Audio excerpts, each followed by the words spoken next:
2026, the 381st day of the sex offender administration. A Russian stand-up comedian, Artemy Astanin, was sent to a penal colony for almost 6 years on Wednesday for a joke about a war veteran who lost his legs, who Astanin called a, quote, legless skater, unquote. This is the latest conviction in a sweeping crackdown on those who question the war in Ukraine. What is the special military operation, Alexei? Poland's Prime Minister Donald Tusk said Wednesday that the country would look into possible links between convicted sex offender Jeffrey Epstein and Russian intelligence services. Poland's Prime Minister is looking for minor infractions. Ryan Ruth, convicted of trying to assassinate Donald Trump on a Florida golf course in 2024, was sentenced Wednesday to life in prison after a federal prosecutor said his crime was unacceptable, quote, in this country or anywhere, close quote. It was unacceptable for Ruth to use an SKS rifle on a par 4. Tom Homan, the Trump administration's border czar, now overseeing immigration enforcement in Minnesota, said Wednesday that 700 of the 3,000 officers would be drawn down from the area 1 week after announcing that immigration enforcement agents would be more targeted. It is unclear where those 700 agents will go. I assume they're going to hell.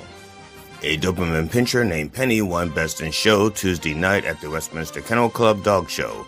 Penny has offered her trophy to Trump, saying that Trump's a more deserving bitch. This has been the Dr. Reverend Jelly Roll with headlines and punchlines for February 5th, 2026, the 381st day of the sex offender administration. Join me live at the Church of Last Resort Sunday mornings at 9 a.m. Eastern Time on MindDog TV.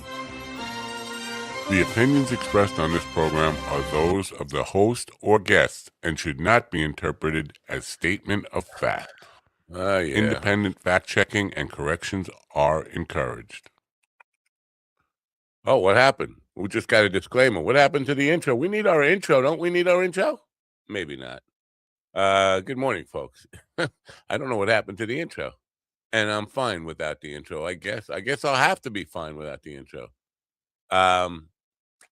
Yeah, oh, there it is. It's right there. No, so what do we need this one for? Anyway, good morning. It is Thursday, February 5th, 2026. I want to begin today by sharing a little clip from the beginning of my program last night. If you don't know, if you didn't watch it, and I don't think you were watching it, to be honest. I think Sunshine was there, and maybe the nicest guy or the evil one was there. And they are aware, but it's a very short clip, and this will kind of set the tone, as they say, for today. Here you go. And welcome, my friends, to yet another episode of the MindDog TV digital broadcast. It's great to have you here, as always. Kind of a crazy night here. I'm dealing with a domestic issue. Let's just call it that. I have police here wanting to talk to me right now, but talk to me. So we're not on a couple of different platforms. As I was getting ready to start the program, I was interrupted by the Suffolk County Police Department, who want to talk to me about a domestic matter going on here. Just to be clear, there's no violence going on here. Just and no threats of violence or any of that kind of stuff. But and that's all you really need to know. Anyway, we got an interesting show tonight. We have a guy who is a vet, first and foremost. He's a punk rocker with some ties into hip hop and producing and studio production. And he's now an author of a book, Invasion of the Punk Rockers Who Drink Blood. Yes, indeed. It's an interesting program we have in store for you tonight. Tonight's guest, Steve Skaggs, a touring punk rocker turned audio engineer, award-winning educator, and now published author. He's the co-founder of Marston House Recording, one of Philadelphia's most respected recording studios, where he's produced for artists across every genre for more than 16 years. He's here now. Let's welcome in Steve Skaggs, the MindDog TV program. Good evening, Steve. How you doing? This is a strange intro for me. I get this weird energy now because I have police here wanting to That'll throw the energy off, but I think you're doing a great job. It's Thank very you very respectable that the show must go on. I appreciate that. I want to, before I do anything, I'm bringing up your URL where people can find out more of you. Let'sGoGuy.com. Let's go, guy. Let's go, guy. Hello, I'm on the air. Can you pause it for a second? I'm on the air right now. I know. I get that. I can't wait an hour. Why couldn't I get the cup? I can't wait an hour for you not to be off. To be off the air. Just can you give me a pause and give me 10 minutes? What? Can you pause it and give me 10 minutes? I really can't. Well, I need you to. Why? Because I have to talk to you. I'm in the middle of my own business here. I understand. I'm sorry, folks. Steve, I apologize for this. No. I mean, if you need me to, I could read excerpts or something. I don't know what. You know what? If you want to do that, that will be fine. Thank you. Whatever I could do to help buy you a couple minutes. All right, thank you. Please. She's saying 10 minutes. 10 minutes is too long, but we'll see. I'll see if I can rush. All right. Let me see if I can entertain the people watching for 10 minutes. All right. Well, I'm just going to shamelessly plug myself the entire time. I'm just. Well, that's fine. You know what? And we'll go a little longer if we can after this is okay. All right.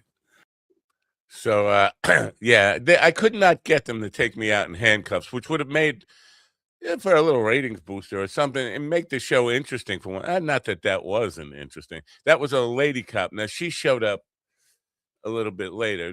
First, I was sitting here getting ready to do the show, and two cops just walked in here. I didn't hear a knock at the door or anything. They just showed up here.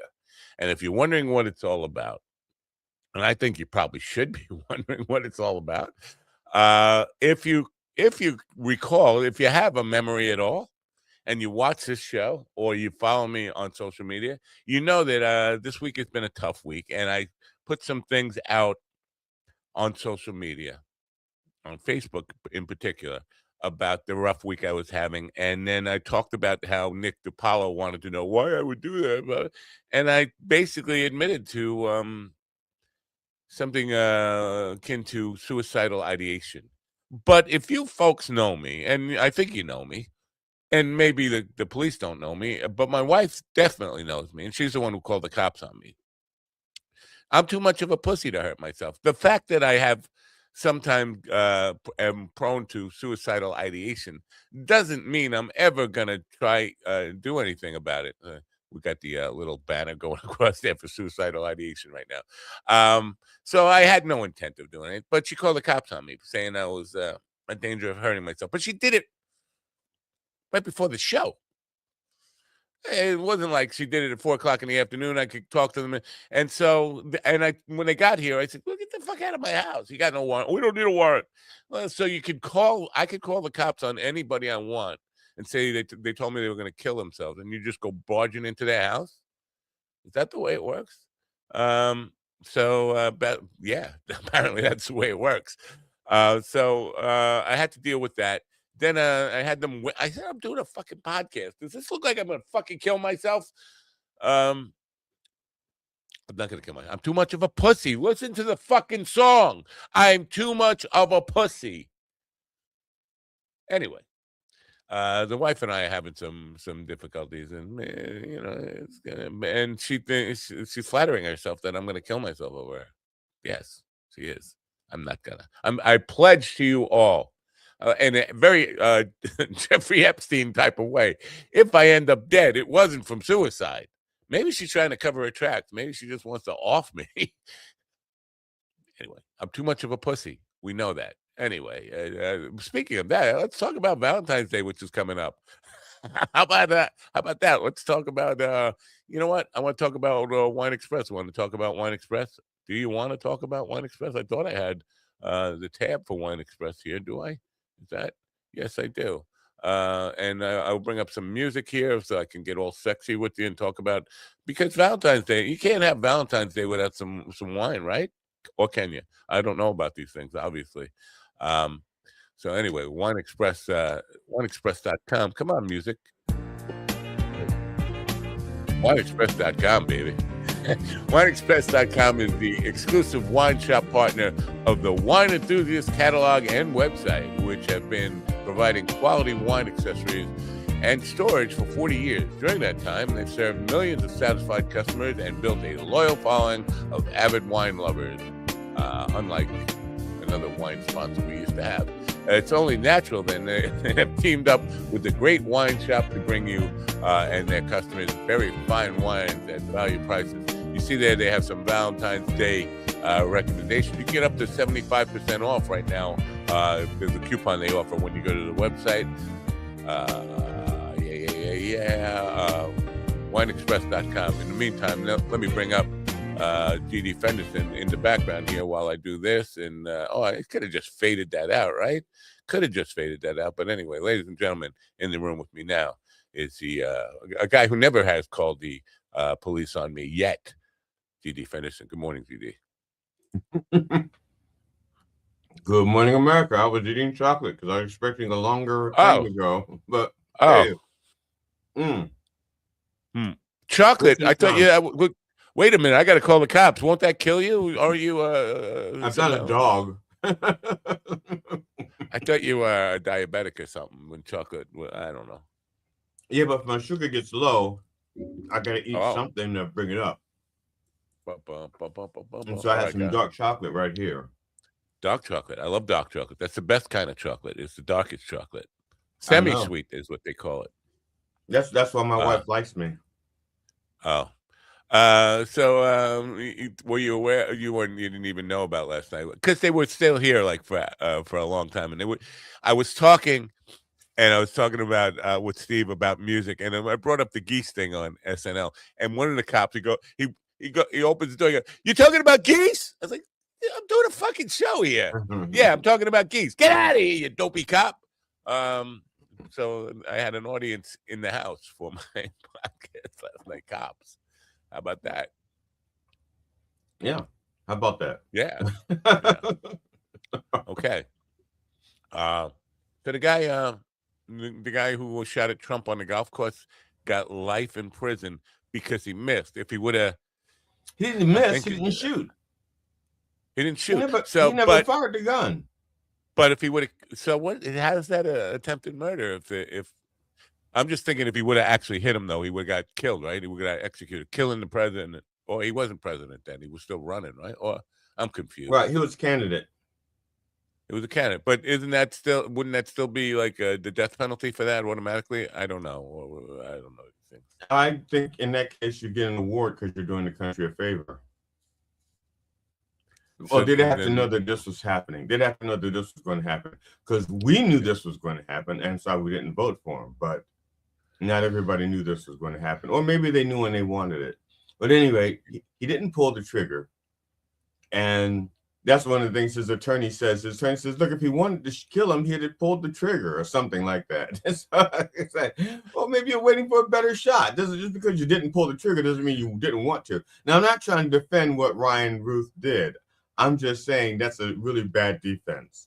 It seems weird that this trial wasn't covered, or like we just hear about the verdict. We didn't even know. I didn't know the trial had even started. I didn't know anything was going on. We don't hear no coverage of it at all. And then all of a sudden he's guilty and he's going to jail for life. Right? What I don't understand is why they wound up with Eileen Cannon as the judge. Oh, I didn't know. Yeah, I would have. I would have. If I understand this correctly, she was the judge. And if I were the attorney, if I was the defense attorney, I said no. Look at her rulings. This woman is obviously in the tank for Trump. No, you can't have her judging this. Conflict of interest, absolutely. Yeah. Why is she even still a judge? God, I'm just because they won't remove her. Yeah. The American Bar Association should have removed her. Yeah. That's what I don't get. I don't get these. There are certain organizations that represent the standard for an industry. AMA, ABA, PGA, all these a-holes are sitting there letting people represent them in a very bad way. And they're not doing anything about it because they're protecting their own. Yeah. All right. So, and the second hour today, we're supposed to have Beth Polino Dudzik. We'll talk about her. And I here's something that came up 2 weeks ago, and I'm just remembering now. Oh. There's the guy that was talking about the PG. We were talking about the PGA stuff, and he said something like, "I don't think the PGA is doing any events at the Trump courses," and something happened. I never got the words out of my mouth. That they don't do any tournaments; they still do events. So, like, they're not doing, let's say, the Ryder Cup, or they're not doing whatever the big tournaments are where you win trophies and stuff. They're not doing any of the tournaments. Party. They're gonna have a paint party where I come and paint the whole golf. They could have a PGA paint party, yeah, because that's an event, not a tournament. So I'm not interested. Can we put that out there? I'm not interested. I wouldn't even do the events. Is what I'm saying. Not just don't have no dealings with them. Period. No. Right. Well, are you going to write a strongly worded letter to the PGA about this? I'm going to. Chuck Schumer's going to help me word it because I want to make sure it's tough enough. I'm not sure it could be tough enough. Your friend, your good friend Hakeem Jeffries, he was putting out a thing about he's not going to let Donald Trump get away with nationalizing the elections. What's the plan? What's the? Are you going to write him? You're going to mean tweet at him? What are you going to do? I mean, I think it's easy for him to say that because it's at the risk of using the word can't. Nationalizing the election, not only has it's been tried before, that's a bipartisan thing. Majority of Republican politicians and majority of Democratic politicians are opposed to nationalizing elections. Yeah. So I get that. He'd be. I'm not saying he doesn't want to, and I'm not saying that he's not looking at every fucking possible loophole. So, and he knows he can't nationalize them, but what he can do is make things really. He can really gum up the works. He cannot nationalize it. That would be like, okay. And when I say cannot, I mean like if it's like me saying I cannot get to the moon. All right, sure. I could be an astronaut, and I could get on a rocket, and I could be shot to the moon. But when I say can't, I mean ain't going to happen.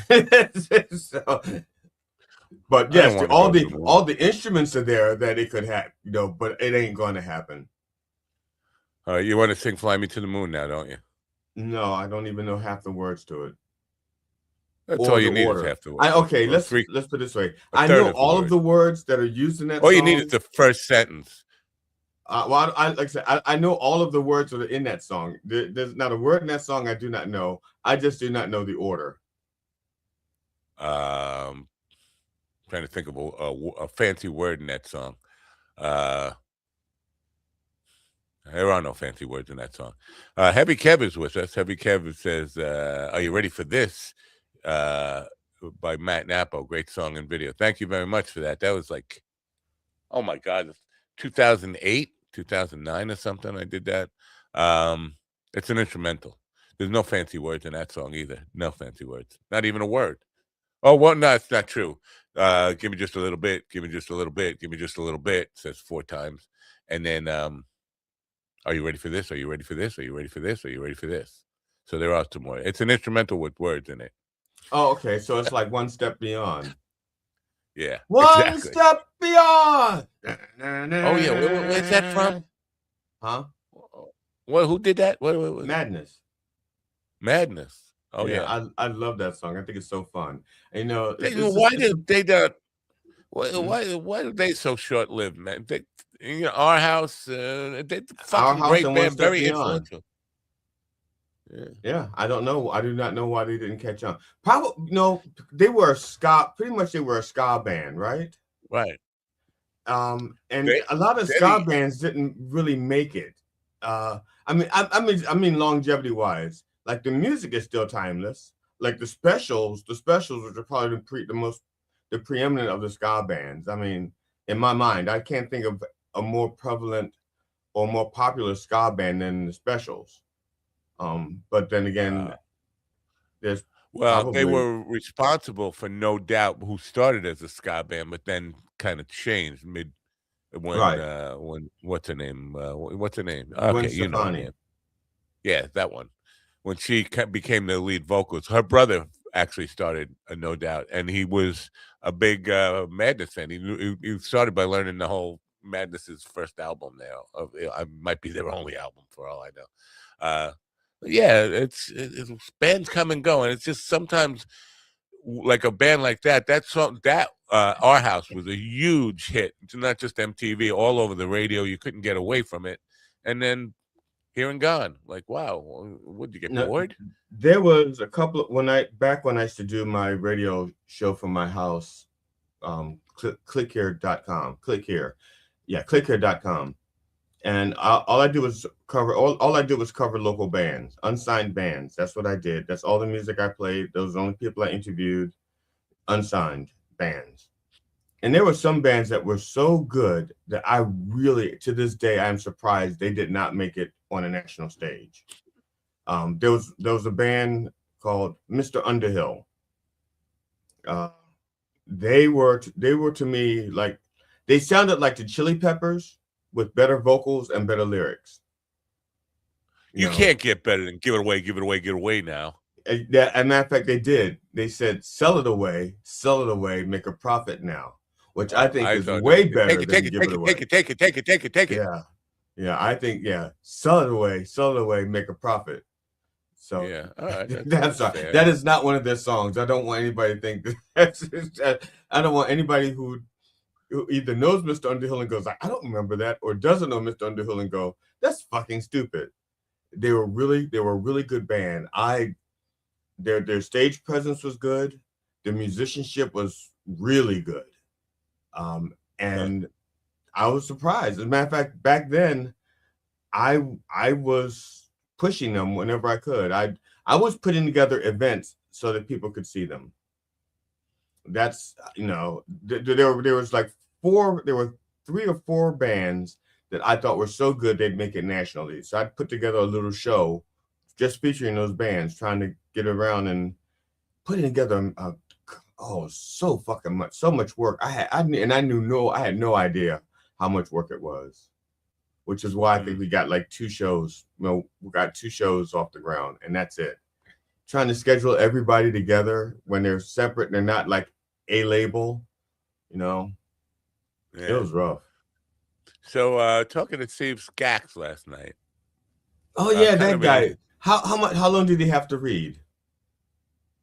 10 minutes. Almost 10 minutes. I felt bad for him because while the cop was interrogating me, I kept looking over. How's he doing? He was looking like he was doing good, but then he started looking like he was running out of gas. He was talking about his books, his CDs, and all this stuff. And it felt like, I can't let this guy just go. I'm murdering the guy here. Poor guy's coming on my show. What a weird energy that's got to be. Hey, you're welcome into the show. Oh, yeah, the cop's here. I got to go. Can you? What? Oh, very weird energy. Actually, I was a little concerned about why the cops showed up there, because the last thing I thought, well, first of all, I never thought anybody would take you seriously about the suicide thing. Okay. Now the reason why they can come in the house is because the call came from inside the house. That's why they could come in. Actually, no. The call came from out in the driveway in her car. Well, the person, when that's inside the house, no, I know. But that's why I was so fucking confused when they just come walking in here. Like, how did you get in here? You don't just walk in the house. You knock on the door. You don't just walk in and then come to this room. Like, what the fuck is going on here? It's not even I don't come in here without knocking. No. Yes. That's the first time my wife has called the cops on me for a suicide thing. Okay. Wow. 2009. So it really does sound like she's covering her tracks. Well, 2009, I was again going through some shit, and I said, you know what? I'm too much of a pussy to actually kill myself. But I was thinking about ways, if I were going to do it, how I would do it. And I thought, I just swim out so far that I could not swim back. And then I have no choice but to, I just go swimming. And then when I know I'm too far to make it back to shore, I'm dead anyway. Because what am I going to do? I mean, I could try. You could try as hard as you want, but you're going to drown anyway. I made that comment. And then she did not realize that I had a beach show that night, and we were doing a show over at the beach. And she said, "Oh my God, he's at the beach!" And she went to the police department, and we're like an hour into the show. I'm on stage, and Mikey comes over. He goes, "The cops are here. They want to talk to you." I'm like, "What?" I don't know. They come drag me off the stage. Nobody got this on video. This is a fucking Jim Morrison moment. I'm like, why can't I get this shit on camera? This is my this goes in my Lifetime documentary or my whatever, my memoir, my video memoir. And then they say, "You know why we're here, right?" I was like, "No, I don't fucking clue why you're here. You're thinking about hurting yourself?" I was like, "No." He said, "Well, did you mention that you might swim out into the ocean?" I'm like, "Are you fucking kidding me? I'm on stage right now. We're in the middle of a show, and you think I'm gonna go swim out? I'm just gonna go run into the ocean and swim out with a bunch of people watching? Is that what you fucking think?" I guess the lesson learned there is keep your mouth shut. Don't talk about suicide. And this is let's bring up the banner. Contrary, you're supposed to talk about it, and you're supposed to take people seriously, but not me. Don't ever take me seriously. But we don't want to encourage people not to talk about it if they are seriously thinking about it. But I think you have to say, "I'm seriously thinking about it." You don't just like, "Here's how I would do it if I was going to do it. I just swim out." So that seems like a fucking. Where's it? Did I lose it? Oh, here it is. Just to cover the tracks. If you are thinking about it, you could always talk to me. I understand, man. I understand suicidal ideation, but don't do it. Just don't do it, because it's a pussy's way out. Plus, I'm too much of a pussy to hurt myself. I can. That's why I would, if I were going to do it. Like, she should have known this from 2009. If I were going to do it, I wouldn't be in the house, and I wouldn't do it in winter because you can't swim out. I can't. It's too fucking cold. That's that song. If I were to off myself, I wouldn't do it in winter. Winter is too cold. I wouldn't want to be alone. If I would do it in July. I wouldn't do it in springtime. I would do it in July, and I would do it in freshwater because there's no sharks or shit to eat me.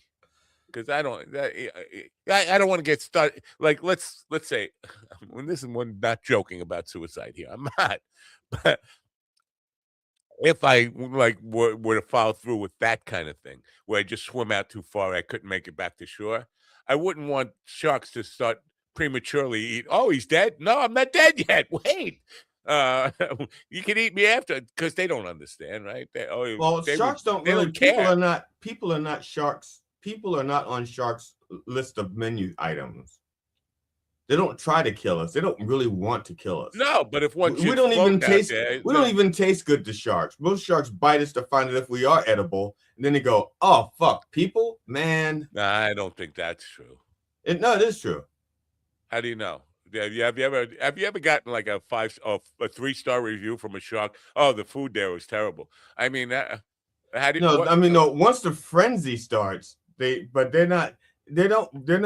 We're not on their thing. Usually, when they attack us, it's because we act like the things they eat, or look like just floating out there. You could be like if you're dressed like scuba gear. Scuba gear makes you look like a seal. What do sharks like to eat? Seals. So they see a seal that's 6 foot long and swims very, very slow. I get your point, but I don't think they spit you out and say, "Oh, that tastes terrible." I think they. They don't. Literally, they don't say that because they don't have that vocabulary.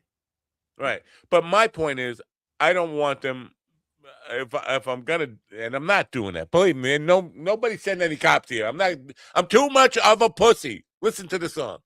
This is my point. This is my point about the sharks, and I don't mean to liz you. I didn't mean to liz you. Well, I did, but not on purpose. Well, the thing about the sharks is most people that die from shark attacks are not killed the way sharks kill their prey. They bleed out because they've been bitten during the taste test. Sharks, when they actually want to eat you, they grab you, they thrash you about, and they try to drown you. Okay, so since these people are getting away, like crocodiles. They grab, they thrash, and they drown. Orcas grab, thrash, and drown. That's what they do. They do that to other whales and seals and other mammals. They grab them and drown them. So And the sheer fact that these people are not being grabbed and drowned lets you know that the sharks really don't want to keep them to eat them. Another guy just booked for next week without saying who the hell he is or where I'm supposed to know him. Like, I hate this when people put themselves on the calendar and don't give me any information about who they are. Like, are you that famous? You think you're that famous that I should know who you are? Yeah, so, if I'm wrong about the sharks, please let me know, because this is my working theory about sharks. So if I encounter one and I'm wrong, this could make a big difference.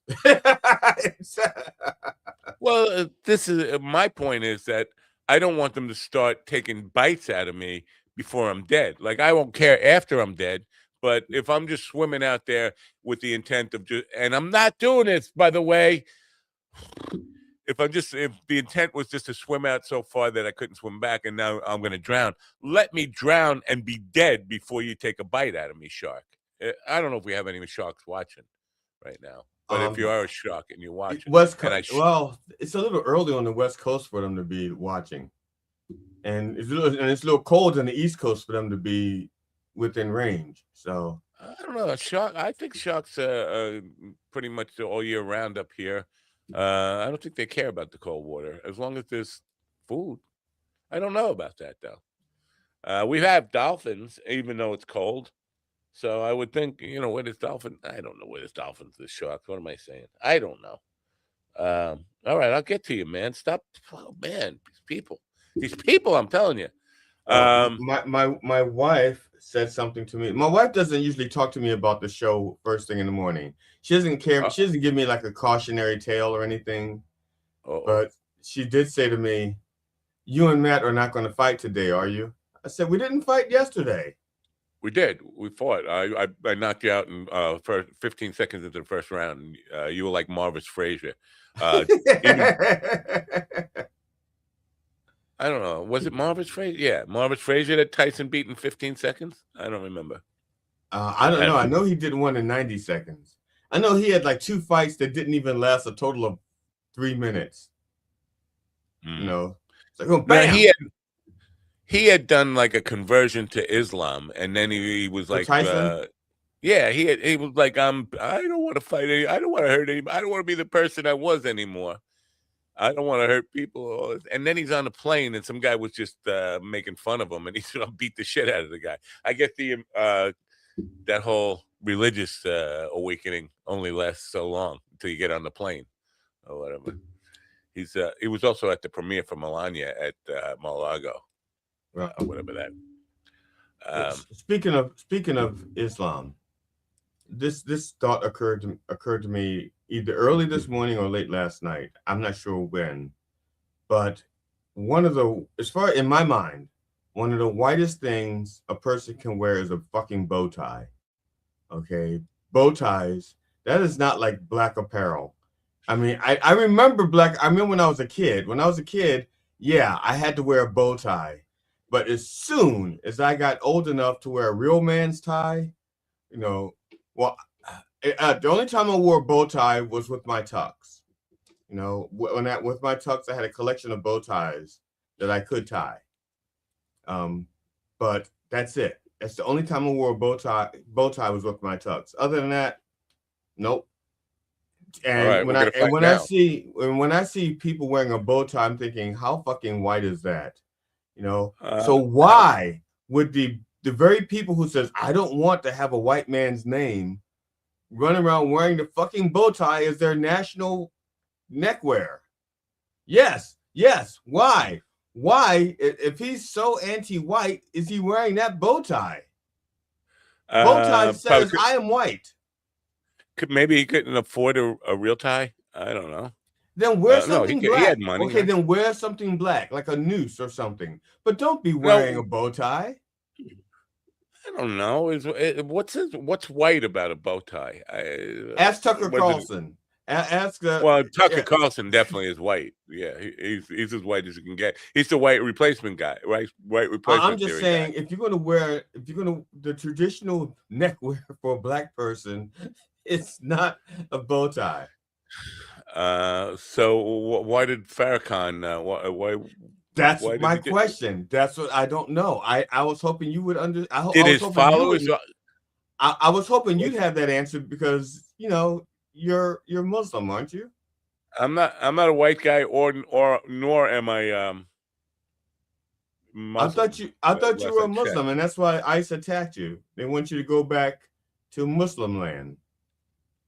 Good morning, Craig, out there in Albuquerque, Albuquerqueism. Geez, I don't know. I never wore a bow tie in my life.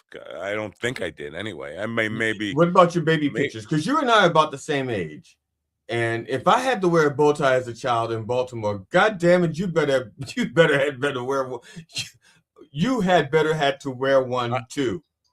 I don't think I ever did. I mean, there aren't a lot of pictures for me when I was. There's not a lot of pictures of me, period. Until I was like 30, then people started taking. Oh, you know what? Let's take a few pictures of him just to document that he was alive. But no, I don't think so. My you remember I had a brother when I was a kid. I heard he was very good at dodging Burger King food items. Right. He texted me last night. Is this a makeup thing? Is he like he wants to be your friend again? Fuck no, that ain't what it was. He said, I know you're not happy with me, but I need a birth certificate. My application was kicked back because I put Matino, which is my father's name, on dad's first name.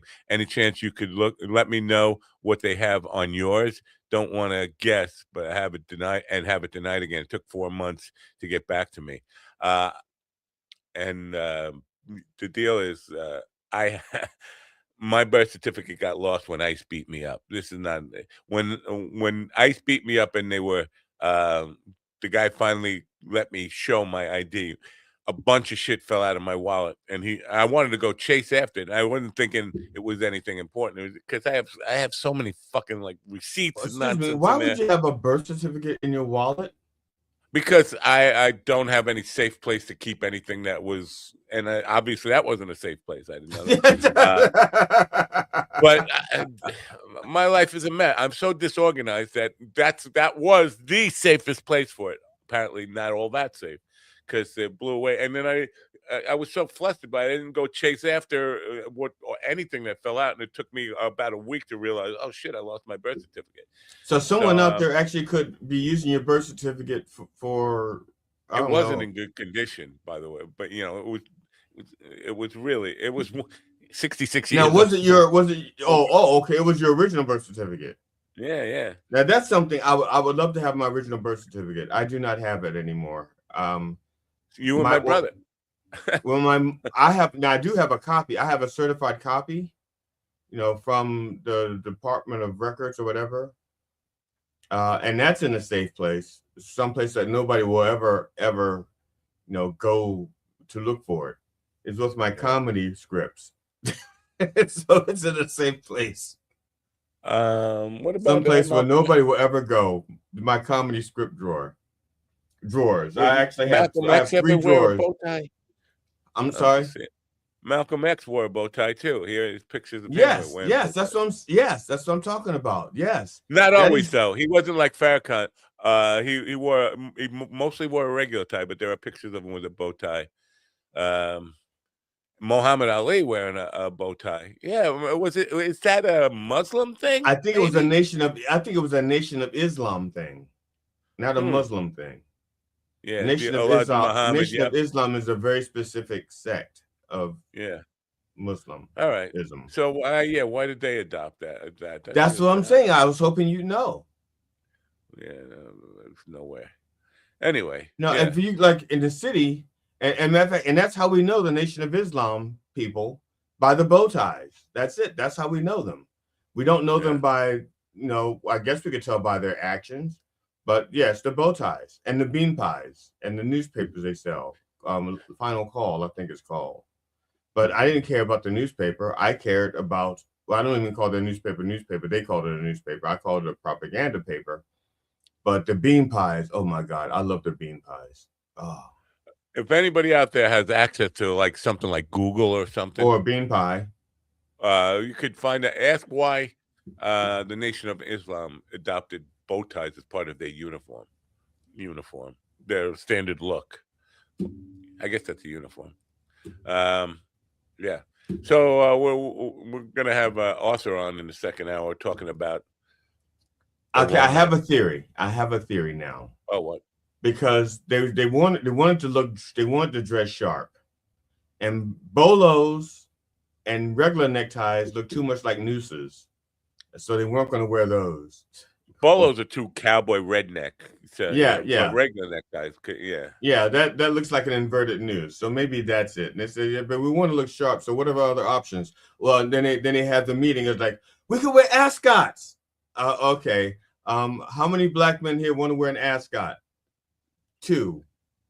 Oh, the same ones that want to wear feathered boas. Never mind. Okay. I never really understood the whole necktie thing, whether it's a bolo, bow tie, regular tie. Like, so what? Somebody can see your fucking button? I mean, you don't need to tie it. It's already buttoned. I don't know. Maybe it was invented by somebody who's trying to hide neck turkey flap. I don't know. Although I think wearing a necktie your life is a very causes turkey flap. Yeah, especially if your shirt collar is too tight. I mean, yeah, it does this, and then eventually the skin just starts to grow over it. Yeah. When I was doing that's the very reason why I stopped wearing neckties when I started seeing old people with the neck flaps, and I started wearing Nehru collars, and then, even then leaving them unbuttoned at the top. When I was doing the business edition, 1 p.m. back in doing the 3 shows a day, I had a guest on, a woman who was CEO of some company, and I remember very distinctly. She said, "I noticed you didn't put on a tie for me today." I was like, "What? Put on a tie for you? Like, I need to. This is my show. First of all, you asked to come on. I gotta. Oh, she's coming on. I gotta put on a tie for her. Like, what the?" That, like, I don't know. I felt that was a little. What is he saying? I can't see. He says you're alive. Well, thank you for noticing. He's alive. Weird science. Are you sure? People come to your front door. How can you tell? I mean, have you taken my pulse? I could just, like a chicken without its head or whatever. I could just be still talking even though I'm dead, right? No. So there's that. I noticed you didn't put on a tie for me today. I did. You just can't see where I'm wearing it. Okay. What is that? You can't.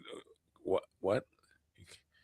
He certified it had a wax seal. What? His certification had what? What does that mean? I don't. I'm confused. What am I? Your birth certificate. You're missing. It starts here. Oh yeah, it was on parchment with a wax seal. I get it. Yeah. So, that's what started a little bit of tension between my wife and I last night.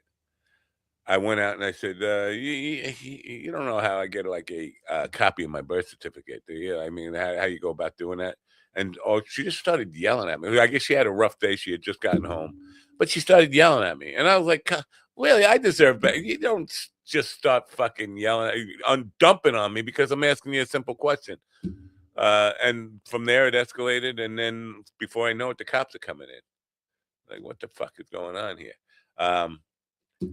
So yeah, but do you know how you go about getting a copy of a birth certificate? I got mine from the state of Maryland, Department of Records. See, that's what I thought. New York State would have something, but I did a Google search, and it was all these commercial things. And go past the sponsors. Go straight to like NewYork.gov or something. I did. I went like 30 pages in. It was all these sponsored bullshit, and they all want to charge you like $200. And I don't want to, because the text he said, if you have the wrong name on there for your father's name, they'll reject it. So I'm paying $250 for something, and then it gets rejected. No, that almost sounds like somebody. It sounds like somebody like has a redirect thing, so that if you go to a certain site, it redirects you to sponsored things. I don't know, because I have done that. I've like gone to look for official government sites, and wind up in a private version of something that someone that will sell me the same documentation, but it's like 150. That's how I'm knowing. Like that's well, the government would never. The government does not charge this. I know that back then the replacement birth certificate was $30, and then at that point I actually had to show up in person. I had to show up in person with show up in person with 2 forms of ID. Heavy Kev did the research where it says members of Nation of Islam. It looks like he's saying no with the exclamation point. It's NOI, which is the abbreviation, wear bow ties as part of their uniform that symbolizes discipline, cleanliness, professionalism, and adherence to the fruit of Islam, FOI, code of conduct. The fruit now, of Islam. I see. I got all of that, but you could do the same thing and substitute bow tie with necktie. You could do the same thing and substitute bow tie with cravat. Where has the fruit fit in the necktie? Where's the fruit come from? The fruit of Islam. And I thought that was the underwear they wore. Fruit of Islam. I thought that was Islam. Yeah. Yeah, I thought that was the underwear they wore. Fruit of Islam, which is like figs and So aren't you even a little curious why my brother doesn't know my father's first name?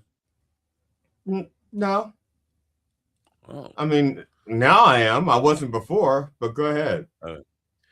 So my grandmother, she was like right off the bat, and she didn't speak she spoke broken English. And when at the hospital, when they asked what his name was supposed to be Matteo, which is Matthew in Italian, Matteo, Matteo, but she didn't speak very clearly. And whoever wrote down Mattino, Mattino, which is not a fucking name. It sounds a little light in the loafers, if you ask me. So they wrote down Mattino, but nobody ever called him Mattino. And I'm not sure why my brother, he put that on the back and that got rejected, because that was on his birth certificate. I know that for a fact. But nobody ever called him that because she wanted him to be a judge. She would call him Judge. Was her broken Italian, but everybody thought she was calling him George. So my father's name was George. Everybody called him George his whole life. But it was supposed to be Matteo, ended up Mattino, and then somehow Judge became George. So it's all fucked up. It's all because of broken English. My grandmother couldn't speak clear. Right? It's my grandmother's fault. I hope she's listening right now. And feels regretful about it. Yeah.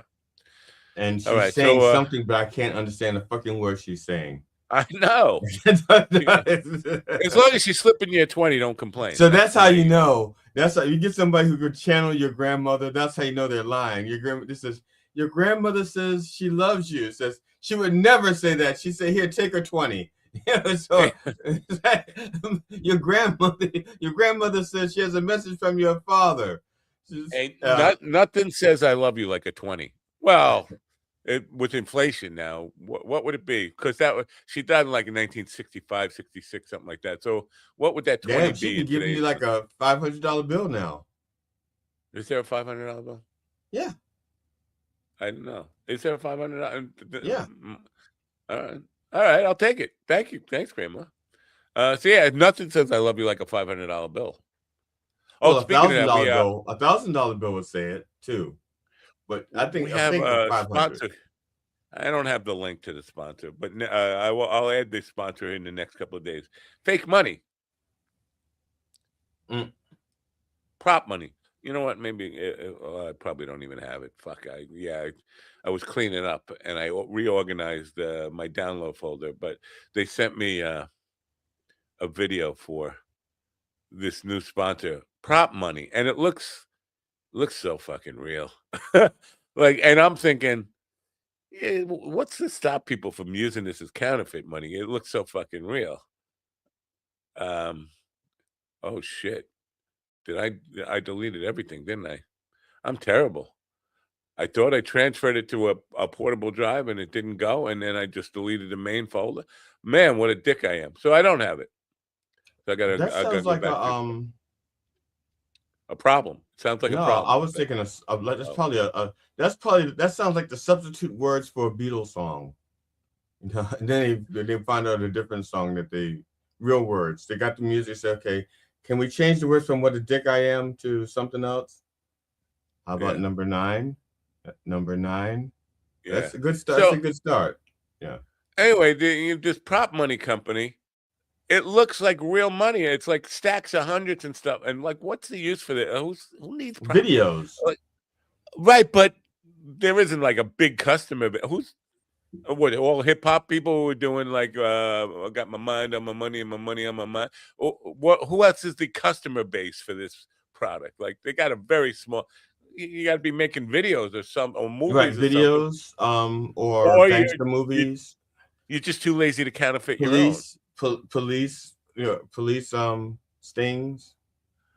But wouldn't you think, like, the production company is already? We got it. I mean, we've been in business. Well, yeah, I guess it also depends on what era you're trying to fake. Like, let's say, I don't know. Look, I don't know. I'm just spitballing here, but maybe they specialize in like money from different eras and different countries. So, like you're saying, I want to do the paper money from the Civil War, and they're like, "Oh, we can make that for you. How much you need?" None of that is in the video or the picture. Okay, then I have no idea. Like I said, I was just spitballing. I was projecting. If I was doing a company like that, what would I offer? Is what I was projecting. What the spit off your ball? I gotta see if I can just find this stuff just to play the video while we're talking a little bit here. So we're waiting for Beth to talk about her book, Playing Rough. Playing Rough doesn't sound like it's necessarily about music, right? It sounds like I was thinking Romancing the Stones, if she'd ever followed them. Yeah. Romance novels, though. It's just, you know what? Yesterday I lied. I didn't know I was lying, but I said she had 8 books. It's only the third one in her series. I don't know why I thought there were 8, but romance. So rock and roll. Romance novels. I don't know if you know. I don't know if you know this about romance novels. They are required to have a happy ending. So how do you get to 3 books? Because the first book. Well, no. What do you mean by happy ending? So, for example, let's say you got a man who's married and a woman who's married, and they meet each other and they fall in love, but they can't have each other because they're both in a relationship, and they wind up together at the end of the book. That's the happy ending. What about how miserable the other 2 people might be that they lost their spouses? So does it have to be happy for everybody or just the protagonist? So in my case, like me dying would be a happy ending. That's what you're saying? Just he died and left me money. That's the happy ending. No. No. That's the point. My wife. My wife actually said 2 things to me. She says, "Try not to fight with Matt." And then she says, and hopefully, and then she says something that I won't repeat on the air. But hopefully you'll, yeah, okay. Hopefully you'll perform Cunnilingus tonight. That's what she said. 2 nights in a row? Oh, I guess tonight should be with my wife. Never mind. So are you going to do anything? You're going to get some Wine Express for your Valentine's Day here? My wife and I have not decided yet what we're going to do. Okay, there are only 2 days of the year that I am not allowed to fuck up by mandate. Valentine's Day and our anniversary. Those are the only 2. We don't celebrate Christmas. We don't celebrate Thanksgiving. We don't celebrate any of the holidays. But those 2 days, my wife, who says she's not a romantic, those 2 days are sanctified. And so for Valentine's Day, we have a ritual that she has set out for me from day one. We have a romantic dinner on these 2 red plates. The only time we use these red plates are Valentine's Day. And I'm responsible for making sure that nothing ever happens to those plates, that they never get broken or anything like that. They're like our 10 commandments. I'm Moses. Those are the commandments. I can't break those plates. Well, damn. Yeah. So every Valentine's Day, it's a romantic dinner dancing, Dance. some sort of sexual activity, which has to last longer than dinner. So if dinner lasts for, let's say, an hour and a half, then sex has to last 91 minutes, that kind of thing.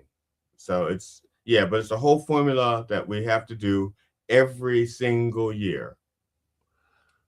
Boy, I wouldn't last 1 year. I wouldn't last 1 year. And this is why. And I stress out. Believe me, I stress out. I stress out because I have to start thinking about this a week before and the week after. I'm stressed out just hearing about it. Yeah, it stresses me out. Yeah, and everything has to be absolutely perfect. So here's the prop money. Where is it? Come on, show it, damn it. Is it not? Okay, that's a link. I'm going to show you the video now for prop money, and you can. Yeah, it looks like real money, right? You could just take that and put it in. Yeah, it looks too new. Why is it slipping by there? Oh, here you go. And why is there two different shades? Different denominations. I don't know. No, look, because they're all the same thickness, and they all say $10,000. Oh yeah, one says 10,000. Oh yeah, they both say $10,000. All four of them say $10,000. They're all about the same thickness, so one would assume they're all $100 bills. So why are they different colors?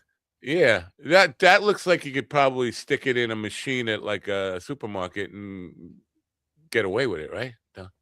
Yeah, I'm not encouraging that. Top left-hand corner for motion picture purposes. Yeah. So if you want some counterfeit money, you can go buy Prop Money Inc. And follow that link there. That's really.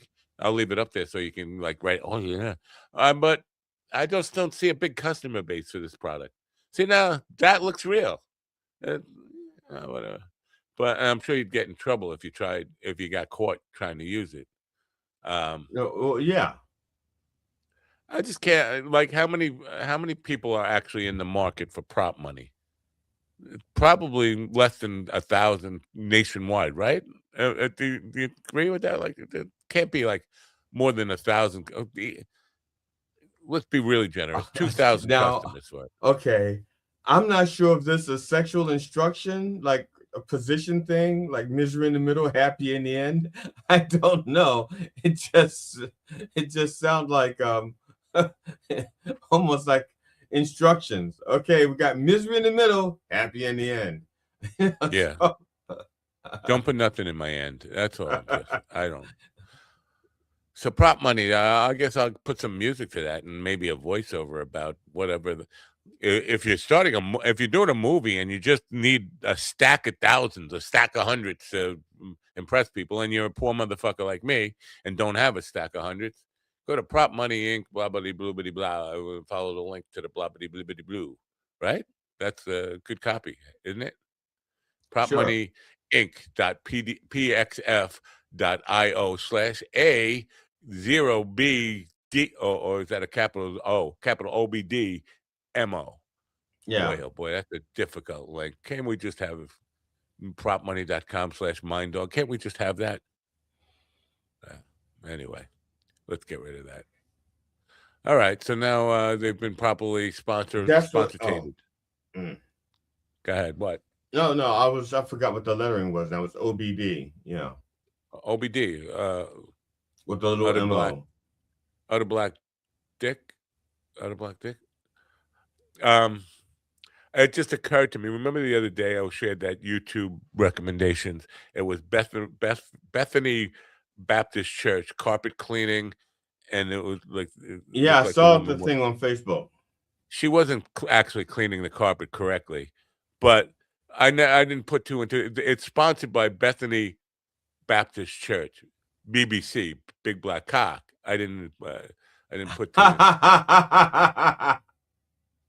Yeah. Okay. I was like, what's going on in the church there? First of all, they're not training the staff correctly on how to clean a carpet, because when I came in, there were stains all over the carpet.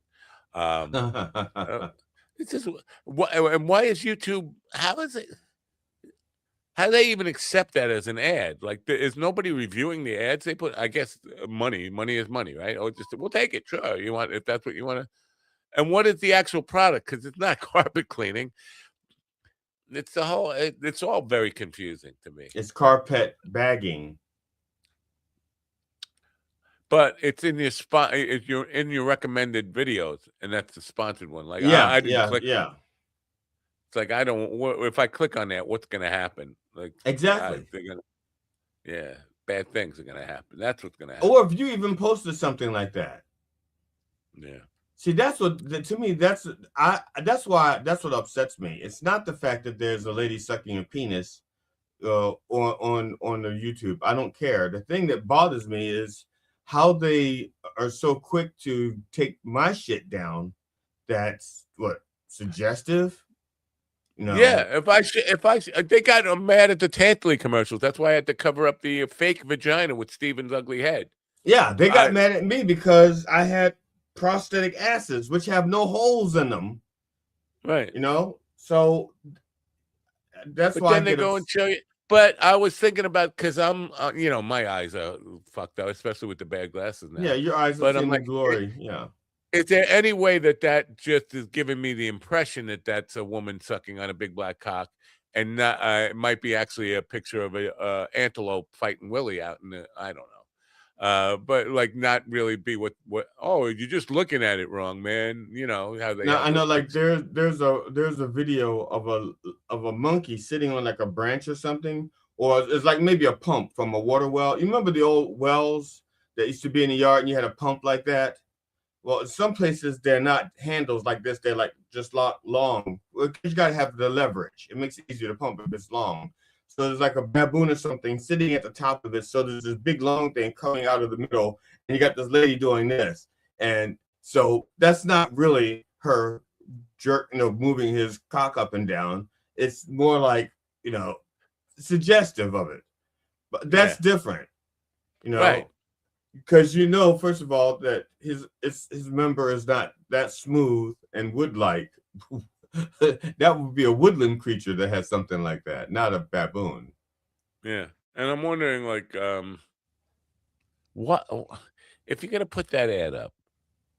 Why would they put carpet cleaning services with it? Like, it just none of it made sense to me. Like, so somebody actually read that and say carpet cleaning services? Oh yeah, I need my carpet. Wait a minute. Well, in the way I mean, if you're face down, ass up, you would like a clean carpet to do that. I guess. Or if you're a carpet muncher, don't you want your carpet to be clean before you munch it? So they steam clean the carpet. Yeah. Like I said, my thing is I'm not a prude. I would just want equal treatment. You're not a prude. You just play one on. Huh? You're not a prude. You just play one on TV. I don't even play one on TV. Huh? It's funny. Last night I did something that was extremely inappropriate. Of course, I thought it was funny, and two people. I did it. I had my back to my wife when I did it. When I said it, and the other people laughed. And they said, that is so inappropriate. And my wife yells out, "Are you a racist? Did I marry a racist?" And she does that whenever I say something that's slightly racist. She yells out, "Did I marry a racist? Are you a racist? Did I marry a racist?" I just have to laugh because I don't know why she says that. She didn't call the cops on you. No. She called ICE. We had a shooting. We had a shooting in Maryland yesterday. A 7-year-old boy took a gun to school, and he accidentally shot himself in the hand. Nobody else was hurt. And I didn't do that story. I didn't write that story for the Reverend. I was going to, but I couldn't find it at first. It took me a while to actually find it, and by that time, I already had other stories to write for. All right. Speaking of which, congratulations, Penny, on winning the Westminster Club Best in Show. Congratulations. Best in Show? Yes. Good morning, Ann in Bakersfield, California. Now, and I'm going to be performing a mere 145 miles away from you. What's that? 3.5 hour drive. Right? It depends on in California, 145 miles. That's probably that's going to take 3 days. No, they drive fast out there. They drive fast where they can, but you get on the highway, There's bumper to bumper to bumper to bumper to bumper to bumper. Rush hour traffic on the 405, yeah, or yeah, it could be really rough. That's true. Yeah. What were we talking about? I forgot what we were talking about. Okay, then. We're talking bumper to bumper traffic. Bumper to bumper to bumper to bump. Yeah. So welcome in California, Bakersfield, Right. California. Hello. Yeah. Okay, then. I think we're waiting for Beth. Polino does it. I was talking to Steve Skaggs last night about, because he's a punk rocker, right? Punk rock. Still a thing? Because I thought, because I'm old, among other things, I thought punk rock died like 1979 or something. But apparently no, it's still around, and yeah, it's still around, and in some cases it's evolved a little bit. Because before there was a rule: the punk rock had to be, the songs had to be around 2 minutes. They had to be 1:45. There was like no, I don't know. There was just a rule for a punk rock song to be a punk rock song. Right. And then I think the Ramones kind of like bent them a little bit, which is why the punk purists weren't really crazy about the Ramones. It's like, no, the Ramones are like a commercial version of punk. They're not real punks. They're fake punks. I thought the Ramones were real punk. I was thinking. Well, you compare them to, like, let's say the Sex Pistols, early Clash. Right. Or Plasmatics or that kind of stuff. Right. But I brought up, because he brought up Green Day, and I was like, is Green Day real? Because Green Day, when they first came out, they had a punk audience, even though it was like the 80s, right? What happened to my voice? But Jordan Peterson just slipped into my throat there a little bit. But they got called a sellout, and so I don't know. But I brought up that idea about punk rock too, because I thought punk rock meant you weren't allowed to have a fourth chord in a song, like that kind of stuff. Right, exactly. And absolutely no 3 chords. That's theory it. or 3 chords, 2 minutes. And I had to just 4/4 straight ahead, balls to the wall, boom, boom, boom, boom, boom, boom, boom. High energy. And so he said, no, there was some. Because I brought up Geese with the 13/4 stuff, and that had like a punk rock attitude. There's a bomb in my car. There's a bomb in my car. There's a bomb in my car. But it was very complicated. It sounded like they went to jazz composition school and trying to mix that. He said, no, there is a part of punk that had all that kind of musicality to it. I thought, I'm confused, because I thought punk was just about being as raw as possible, straight ahead. Back to basics. Basics, yeah. Yeah. Less than basics. I don't even think they were basics, Right. But again, there were probably bands like, I think, like the Go-Go's started off as punk, but they were a terrible punk band. They found their groove a little bit later by slowing down and said, "Oh, this is who we are." This is. Did they tell Stella? Yeah, they did. Why didn't she get the memo? Stella was found their groove, didn't she? Because I don't know. Found their groove. I lost my groove. Have anybody seen my groove? The Ice Guys beat the shit out of me, and I lost my groove. And your life and your birth certificate. Right. Beth is, and this is what now. I'm not talking to you now, because you're not suing or anything like that. But I'm not hearing the people. I'm thinking, like, the how much money is the government going to lose with ICE having to replace all these fucking cars that they're bashing in? The hospital bills. Is it like worth a Blues it? Brothers movie where they just keep ruining cars one after another, right? Yeah. I mean, how the government's sooner or later the government's going to have to pay for all this shit. Well, and some of the things they can't make whole, huh? I thought they had like a bigger budget than the entire military. Right? It's bigger than all the other law enforcement, but it's not bigger than the military. I thought it was like crazy military type. Oh no, it's crazy. It's crazy a lot. It's like maybe 90 billion, but the military budget is like way more than that. Oh yeah. Speaking of military, Beth is here. I want to bring her in, but last night, Steve Skaggs. Remember yesterday I was talking about the tattoos and being military and all tatted up. I thought he'd be like extremely like more, gung ho patriot, rah rah America side, because he joined the army in 2009. But I brought up, and a Slaptail would probably take offense to this. This is why I'm bringing this. I hope he's hearing this. I asked, what made you join the army in 2009? I could see, like, a lot of people joined the military in 2001, 2002, right after 9/11 attacks. They had a big influx. What make you? He already had a record deal, and he's joining the army. And he went right into, well, I don't know if you know this about me, but I'm all tatted up. And he started showing his tattoos. And he said that his first thing, him and his buddy went to join the Marines, and the Marines wouldn't let him because of the tattoos. Then he went to join the Air Force. The Air Force wouldn't even talk to him. He was at the Coast Guard, and they wouldn't even open the doors for him. He was like slipping applications under the door. I was like, I thought the military was pro-tattoo. He said, no, they're against it. When you have to hide them. Yeah, they can't be seen. You have to be, when you wear your uniform, it have to be like totally hiding it. Right. So he said they actually the army was the only one to take him with all the tattoos, but they had to take pictures like stone cold naked, and they had to document every tattoo on his body. I was like, that's really weird, because the Green Beret guy, Valhalla Firearms Training, he's tatted from right down to his fingertips, the tip of his nose, and all that. Like a jelly roll stuff where he's got tats on his face and stuff. I don't know if he does. I'm just imagining that, but I'm just surprised. But he did say, I tried to join the Marines and they wouldn't let me. Now that would trigger Slaptail, like, really. Oh, we hate that. Yeah, what do you mean you couldn't? They'll take anybody. Apparently not. He didn't. No, they won't take me because no, the Air Force didn't want to take me. But again, I had to. Well, I was told that here you go. Here he is. Slaptail's got what is he saying?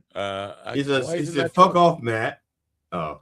Maybe now, but back in the day, they started documenting our tattoos in the 90s because of gang activity. So they said. Oh, okay. Yeah, 2009 is when he joined. But isn't that weird? The guy already had a record deal with Universal Music Group and touring, and then just decides to join the army. Like, wait a minute. Life is going good. What are you joining the army for? You're on tour with a punk rock band? It didn't make any sense. And then they wouldn't take them. Maybe because there's a bunch of reasons that it could be, and I don't know. I wasn't there to ask him. Because I would have listened to what he was saying, but the way he was saying it as well. Because sometimes he may not be willing to. In other words, there was a time when I was in my teens, and I was playing with a band. The band at that time was called Modern Ideal. And a guy who represented Maryland's biggest rock bands in Maryland, he represented them. He was their manager, and he saw our band, and he said to me, I can make you a star. I think the band is holding you back. So if you want to strike out on your own, I can make that happen for you. Now, I knew my limitations. Okay, I knew that the band made me look good. All right, and no one else would want to play with me. I think he just wanted to put a bow tie on you. Well, so I thanked him for the compliment, which I thought was like a bit much of a lie. But listen, I knew the talented musicians in Maryland. Okay, I used to hold jam sessions, and I used to invite all the musicians. We'd have like 10 guitarists, 4 bass players, 3 drummers, 4 harmonica players, 3 saxophone players, and then we have an audience out there, and they would just yell out a song, and we'd say, okay, who can play this? Can we teach it to each other? And we take like a minute or two, okay, we do blah, blah, blah, blah, blah, and that's it. And whoever can't learn the song in 3 minutes just didn't play, and just didn't play that song. You'll play the next song. So I knew who all the good musicians were. I knew I wasn't one of them. Now, true, I was a good lyricist, and I was a good songwriter, but even at 18, I didn't have anything to write about. So I was technically a good lyricist. Then so I reached out to the band. I said, this guy wants to do this. I said this, and if you hear something, I'm not leaving you guys. I said, there's no way. I'm not good enough, first of all. And they all went, ah! Yeah, they just like, fuck. have to find another way. You know how much money we paid him to say that to you? I know. Exactly. Damn it. Just when we thought we were rid of him, they pull him back in. But his way like back. I said, but in my heart, I knew I wasn't good enough. And then later on, I got like another offer, and but I was already a solo artist at the time. I have to answer this question, man. We have to bring Beth in. We have to end your story. Get to the end. Okay, yeah. The end. All right. Slaptail says, why is that weird? People who feel the call have to scratch the itch. There was nothing about itches in this. It's just that, why is it weird? Look, when you're a nurse practitioner, everything is an itch. Well, I guess so. But the guy was already a successful musician on tour and stuff. He went into the Army, did a brief stint in the Army, 2 years in the Army. And then I think maybe it was 4, but then went right back to musician stuff. So it's like clearly the music stuff was what he wanted. He just wanted to take a break from the music. And maybe he was afraid of success. He had money. That's generally a lot of people who join the military just were looking for a steady job or something, a steady paycheck, right? It's weird because there wasn't the wars were not ending, I guess, maybe. I don't know. It's just weird to me that you would take a life from performing with a rock band and being on tour and having your own studio and all this stuff and getting money from Universal Music Group. I'm going to join the Army and take a huge pay cut. I mean, a huge pay cut, and then go back to the rock star thing when I'm done. Anyway, let's get to Beth. Let's get to Beth. All right, you want to read the intro for came here? No. Do you want to read the intro for? Because my glasses. Do I want to read the intro? Okay. Are there any big words in it? You know, I don't have a very good. Okay.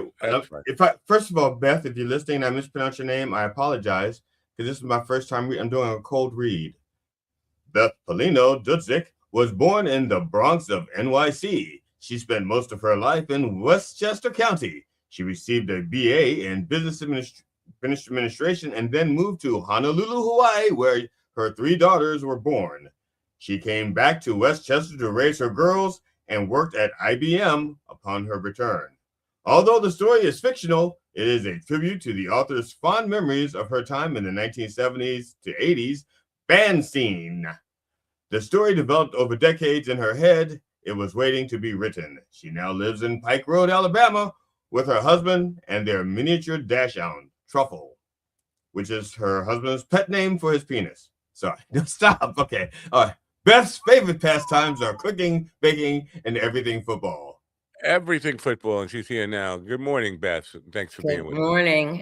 It's earlier because I'm on Central Time, so it's you guys got me when other people don't. We started 4 a.m. here Eastern Time, so it's not early for us. It's getting late. We're about to go fishing. There you go. Anyway, I don't know if you recall, but you were on my evening show 2 years ago or 3 years ago or something. Okay. I mean, I've done so many of these that sometimes I'll say, I want to be on your show. And they're like, you were on my show already. So yeah, I'm How pretty could you not remember a man who looks like Groucho Marx and Himmler had a baby? There are other gentlemen who do look like him. So they kind of meld in together. Where is the book? I wanted to bring the book. You know what? Did I put the book in the wrong place? This is the 3rd book in the series, right? Playing Rough. Playing Rough, yeah. Now, I was talking about the idea that all romance novels have to have a happy ending, and GD brought up the question, like, what constitutes a happy ending, and who does it have to be happy for? Oh, I thought I had the book ready. Well, I disagree that some romances, that there's a whole genre called dark romance. I don't. I thought that was just for Black people. I misunderstood that. I had that wrong all this time. You had it wrong. Okay. But yeah, it's creepy, and I don't think, and I don't read them or have never read them, so I don't know if they have happy endings, which kind of funny happy endings. But yes, women want to read a story where in the end, la la la, everybody goes skipping merrily through the field. And you can do that, but like with my books, it's a series. So I'm always going to leave you on a cliffhanger. Maybe the cliffhanger is happy, maybe it's not, and I want you to wait till the next book. I do believe that a book should end on a happy note, but I put a lot of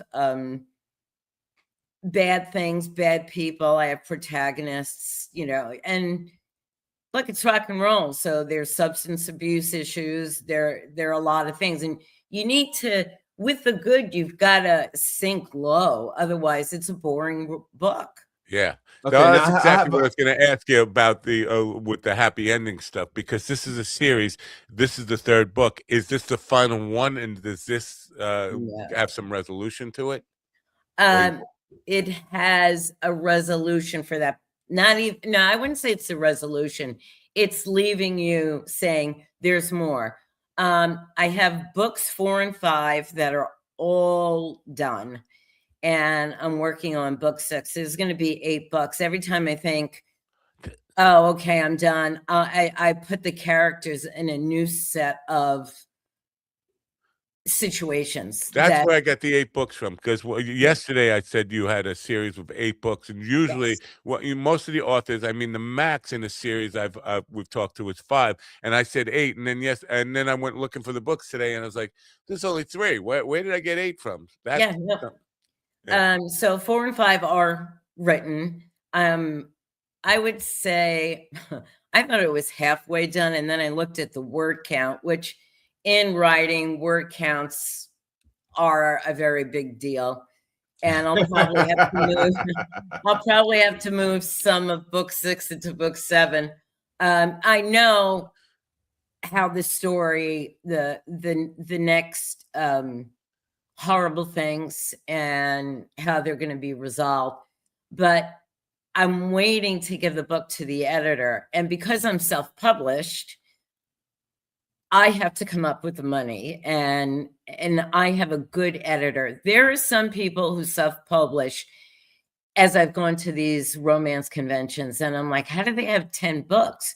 Because my editor costs like $9,000 to edit my books.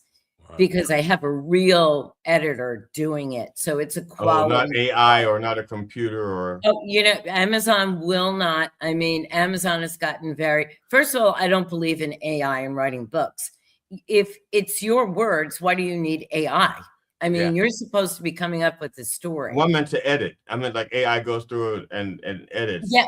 Or makes recommendations. Yeah. So that's an interesting point. So I'm at this romance convention in Massachusetts, and I see these people have like 10 books, and I'm like, what the hell? Like, I know it's cost me, honestly, about probably over 50 grand to do 3 books.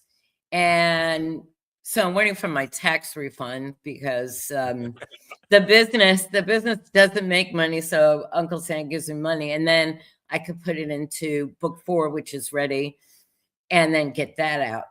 But what they do is they run their books through Grammarly, and then they do, as you said, some editing program, and then they give it basically to what's called an ARC reader or a proofreader. And so, it costs them like maybe, I don't know, $3,500, where it's costing me tens of thousands of dollars.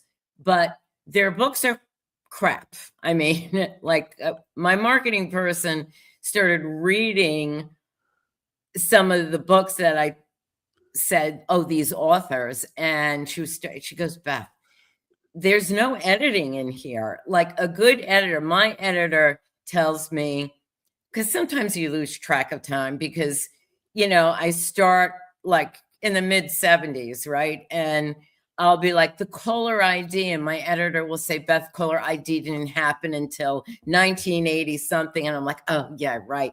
Because you lose track of where you are. So she keeps me on a timeline. She'll tell me things like, you just said this in, 2 pages ago. And you're like, oh, yeah, right. And she contextually keeps you to your story, which is a great thing. And these other people, I mean, it works for them and God bless. But for me, I want to put the quality out there that when you read my book, she doesn't really know about the music scene. It was funny. I had one line in it where the 2 guys were like, hey, I heard you have a great axe collection. And she questioned me. She questioned me. She goes, I've looked this up in Google and I haven't. And I said, okay, that's the way guitarists would talk to each other. So it is a real thing. So just, can you let that go? Because that's the way people talk. Right. But the other fun thing I do is I write lyrics too. And I just mapped out, I have 6 songs that I need to write, which will probably cover at least 2. I like to put 4 songs that I've written into each book. Oh, okay. Yeah. And when I did what I call my self edit on book 5, I added one last song at the end. So I have 6 working titles, and it's funny because certain things that we couldn't say or allude to is now totally on the table. We can describe, what 2 people are doing, and it could be somewhat veiled, but it's not really veiled anymore. And so I'm including that in my lyrics now. So it's great. Like, it's okay to say, I guess I can be somewhat graphic. Oh yeah, yeah. Please, because I'm going to replay this later, and I need it. Yeah, yeah. It's okay to say she went down on me, and it's like, yeah, okay. I can include that stuff in my songs. Yeah. Elton John made a whole song about that, about somebody's son going down on him. Probably maybe double entendre with him. You never know. You never know. Yeah. Don't let your son go down on me. He has a terrible overbite. I just want to clear something up. Sunshine says romance convention sounds spicy. It wasn't an orgy. It's an author thing. It is an author thing, and I got to see some people. We had breakout sessions, and yes, everybody's author. Some are dark romance. Some are this romantasy where fairies and vampires have sex, and it's like, I don't understand that. It's crazy. And then there's the historical, and I'm trying to say mine's a rock and roll romance. That is a genre. That's what they call a trope.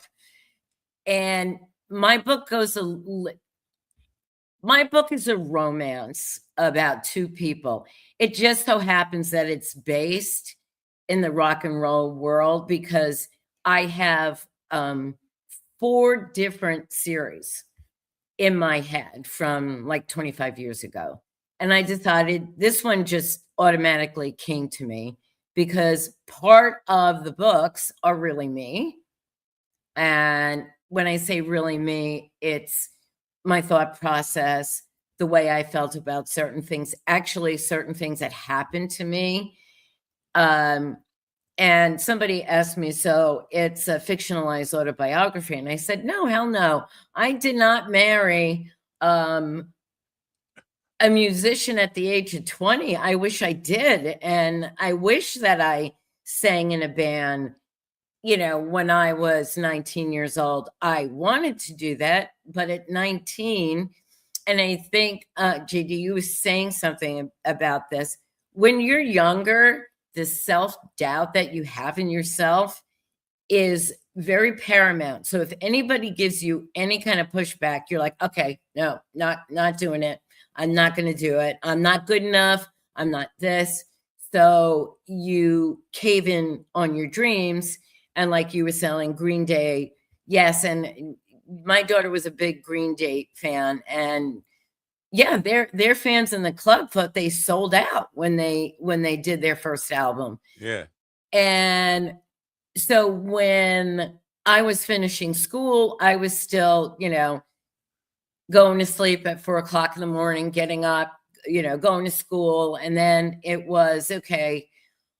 And I did say to my parents, well, if I'm not going to sing, then can I go to school for acting? And they said, no, we're not paying you to go for acting. So all those creative things that I wanted to do were so stifled. And I believe a creative mind is going to eventually come out. And for me, it came out in different things with raising my daughters. Like I gave the best parties in Honolulu and everybody wanted to come to them.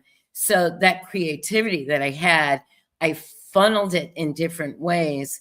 But I always had the idea of writing these books. I don't know why writing. I didn't take creative writing in school, but it was just the creativity manifesting in a different way.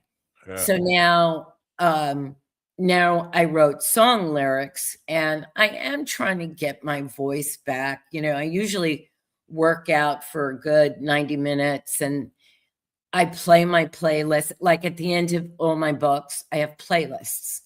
And the female lead does covers, and that's how she opens up her shows all the times, with covers.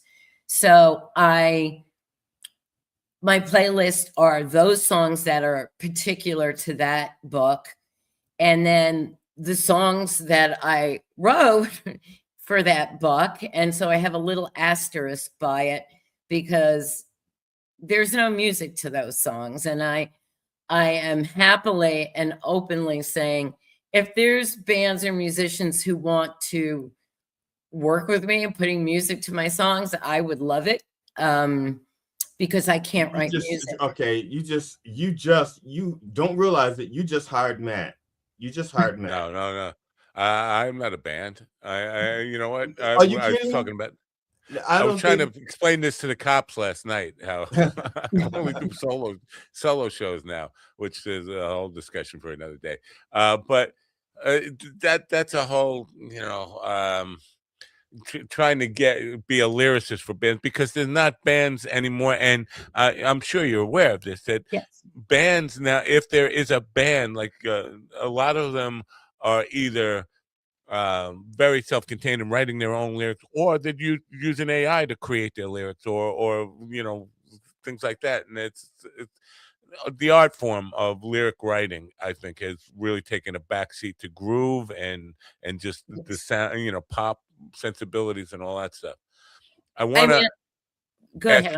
I want to ask you about the mid-'70s, because the book is a period thing that starts in the mid-'70s. The book series starts in the mid-'70s. It starts, and then like book 2 kind of brings you, so where I am, and again, it's my editor who kind of clues me, okay, so you're in the early 2000s now. So we're probably like 2004 right now, like in book 3, 4. And that's a long way to go in 3 books. So you went to like almost 30 years there. Yeah, something like that. Because look, I don't want to bore people. And one of the things about writing, especially in romance, is move the story along. So like I'll time jump and say, okay, well, 5 years have passed and now they're doing a tour in Europe. If I described every city that they did their tour in Europe, it would be boring. So you kind of have to, I don't want to say gloss over, but kind of pick the fine points of what happened on that tour. And then they go back in the studio. And you're right. In my book, we jump through the MTV era, because they were in the era where you know, a record company came to see you play and said, hey, you know, we'd like you to do a demo. And that didn't mean you got a contract. That just meant we'll listen to you and maybe we'll decide. And then if they did decide and gave you a contract, you owed them whatever you agreed to, whether it was 5, 6 albums. And we all remember what happened with Prince.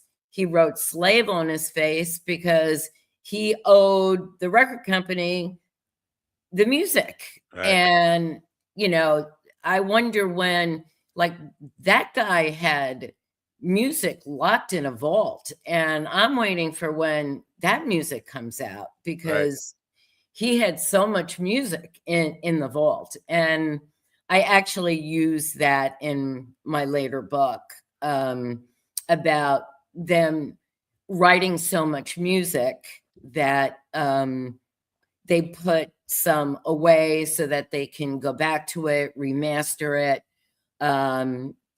so that the female character can write the lyrics.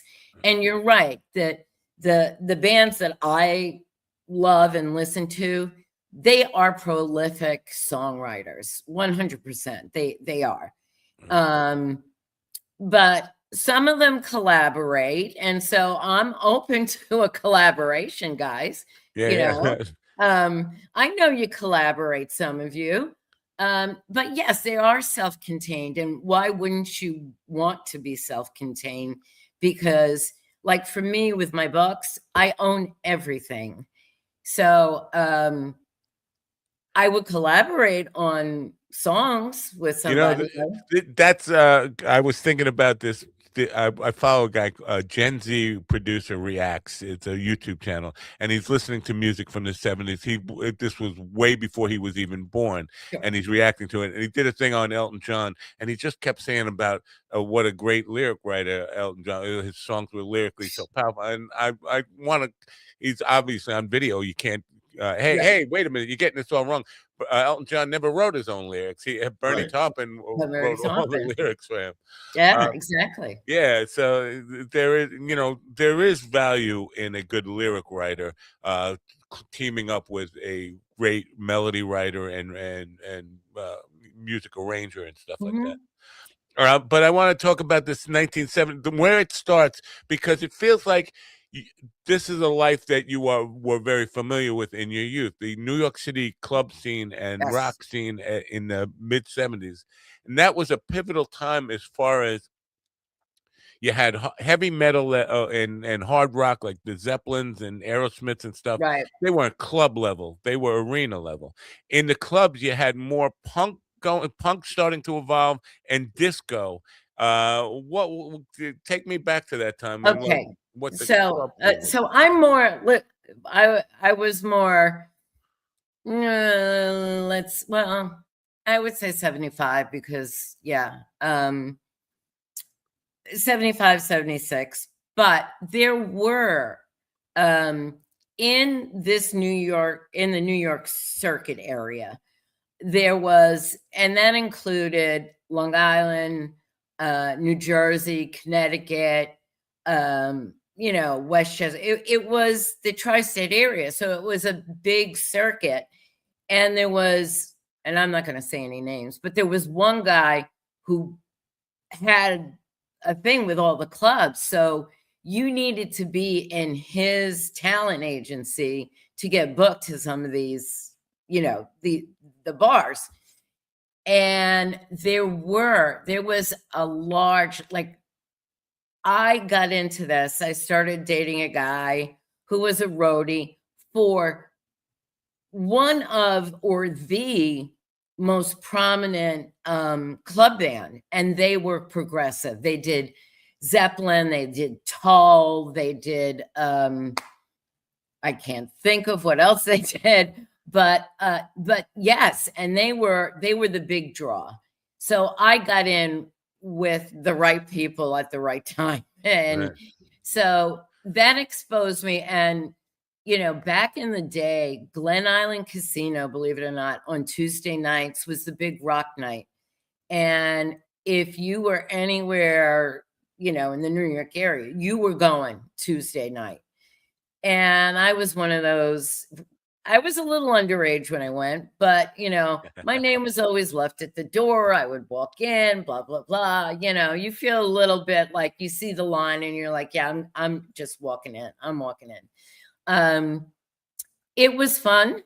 And then you start meeting other people in other bands. And I kept those guys as my friend, even to the point when I moved back to New York with my daughters.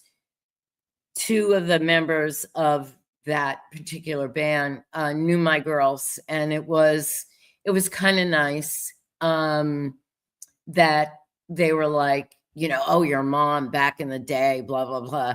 And I said, don't get too intense with the stories, please. They don't need to know everything. Yeah. But those 2 people that I love dearly are no longer here. They, and one, had a little foray with Jimmy Page, and the other person was. He had a 4-way with Jimmy Page? No, 4-way, yeah. I said a foray, like okay. I mean, because it would take 2 other people. It could have happened. Right. That's what I wanted to know who the other 2 people were. What, Roger Plant and Bonham? I don't know. John Paul Jones? I don't know. Who's the other 2? It was Mick Jagger and David Bowie. Everybody knows that. Now that's a 4-way. Well, Jimmy Page bought, I don't know if you know anything about this, but Aleister Crowley, who was the writer of this witchcraft. He believed in black magic and Satan, and Jimmy Page was very into that, and he bought his house. Yeah. So, Aleister Crowley, right? Yeah. Yes. So there were other bands. So that was one band. Then you had the Southern rock groups, which was not my jam. And then there was other groups that were, I don't even know how you would distinguish them. They had their own material, and you had to really like them. But there were, now when punk came in a little later, there were the bands that were the, let's say, glitter rock, where they would sing like Bowie and the T-Rex. And there was one band that did actually make it out of that circle.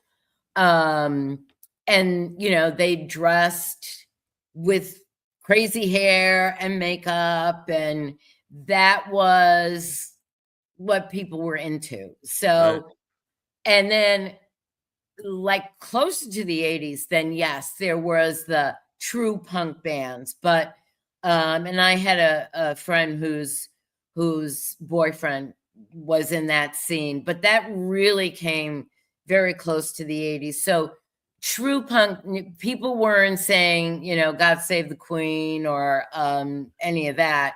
Not yet. They were still sticking to, they would do some Stones, but it was, some Bowie, and it was Aerosmith, that kind of thing. And there were a lot of bands who did that. And yeah, there was one band that you would know that came out of that club scene. Right.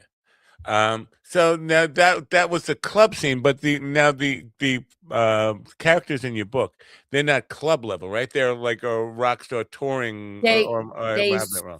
They start there because that's where they start, and the romance begins. It's very early in the book, so yes, they are club bands, right? And then something happens, and there's still a club band, but they write, and this is the one thing that this is where a lot of bands, I shouldn't say a lot, some did have original music, but the record companies wanted to know if you were writing your original music. Otherwise, you're a great cover band. And there's nothing wrong with that, because now, I mean, gosh, they have cover bands for everything. Yeah. And so it's okay to be that cover band. But back then, you didn't want to be known as a cover band. You wanted to be known as, well, we have our own material for you to sign us. There So were yes, actually clubs that were promoting original bands and having original bands do shows, and there was like different levels of clubs. You either had like a club that was all cover clubs, but you had some some venues that were actually open to original music.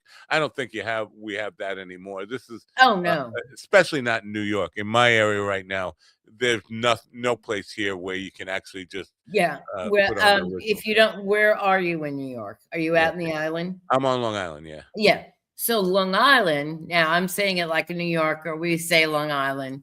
And somebody actually was from New York said, oh, okay, so you said it the right way. I said, no, I am a New Yorker. My license plate here is NYC lady. So I'm like, yeah, I'm a New York lady. I'm living in Alabama, but all the New Yorkness is still there.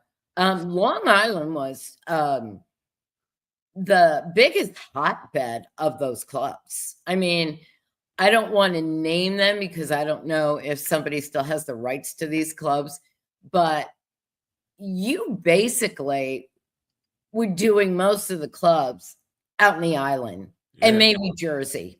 But Long Island back in the day was like, man, it was, they had the really super ones and then they had the, but everybody still played them because they were big. So here's a question for you now, because you experienced that club scene in the New York metro area in the late 70s. Then MTV comes along, and we have a whole new generation. MTV came and went in our lifetime. I remember when it first started, like it was everybody was like addicted to it when it first came out. It's gone now. Does that blow your mind? Like we watched it. It does. But I'm kind of happy that it died for this reason. It started out, and I have a cousin who worked with MTV when it first came out. He did like the MTV news. He wasn't on screen, but he was behind the scenes. And I go through that in the book because all you needed was your song to get play on MTV, and then you were big. Right. It didn't matter. It didn't matter what the song was. I mean, you remember the first song that MTV did was Video Killed the Radio. Radio Star, right? And it was like, that's the worst. That was terrible. That was a terrible song. But it got play, and so everybody was like, oh my God. And so there were probably bands that were not that great, but they got their song on the rotation, and that's what made you big.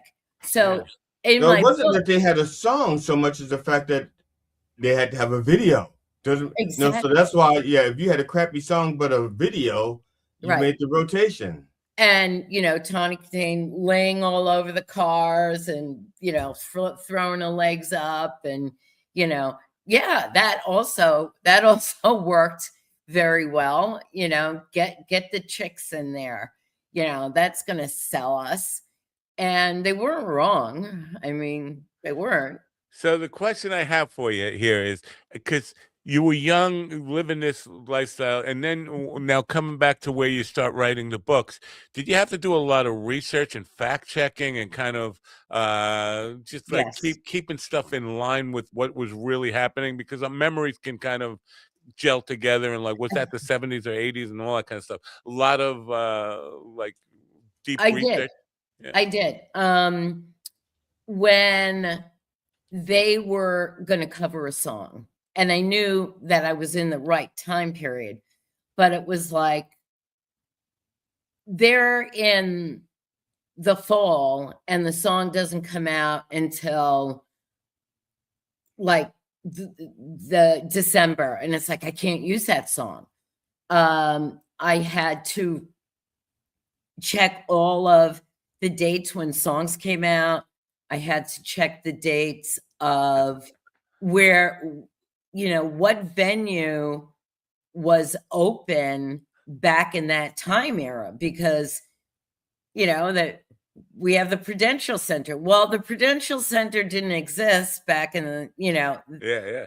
So I had to do that kind of research. Wow. And even like restaurants, I mean, it was like, oh, they met here. And it's like, well, no, that restaurant didn't exist in that time period. So I, as a New Yorker, I'd be like, they met at the diner. And that's what we used to do at the end of the night. It would be like 2:30 in the morning, and the band would go to a diner, and everybody would eat and then go home. And, I want you to open the window and let everybody here in Alabama hear you say, they met at the diner.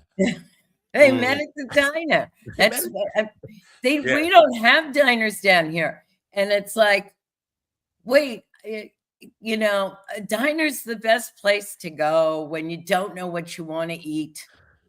The diner was part of I'm saying it now. The diner was part of the rock and roll experience. 4 o'clock came closing, and in LA it was always closing time was 2 o'clock in the morning. Here it was always 4 o'clock in the morning, and bands played till 3 after 3. Right, exactly. I mean, we had a couple of 24-hour diners in our area. As a matter of fact, no matter where we played, we would go out, because whenever we finished, there was one diner that was open 24 hours. And that's where the band went. Yes. Most of the diners in New York were 24 hours. So it was never even a thought process. It's like, we're on which diner, and it depended where you were.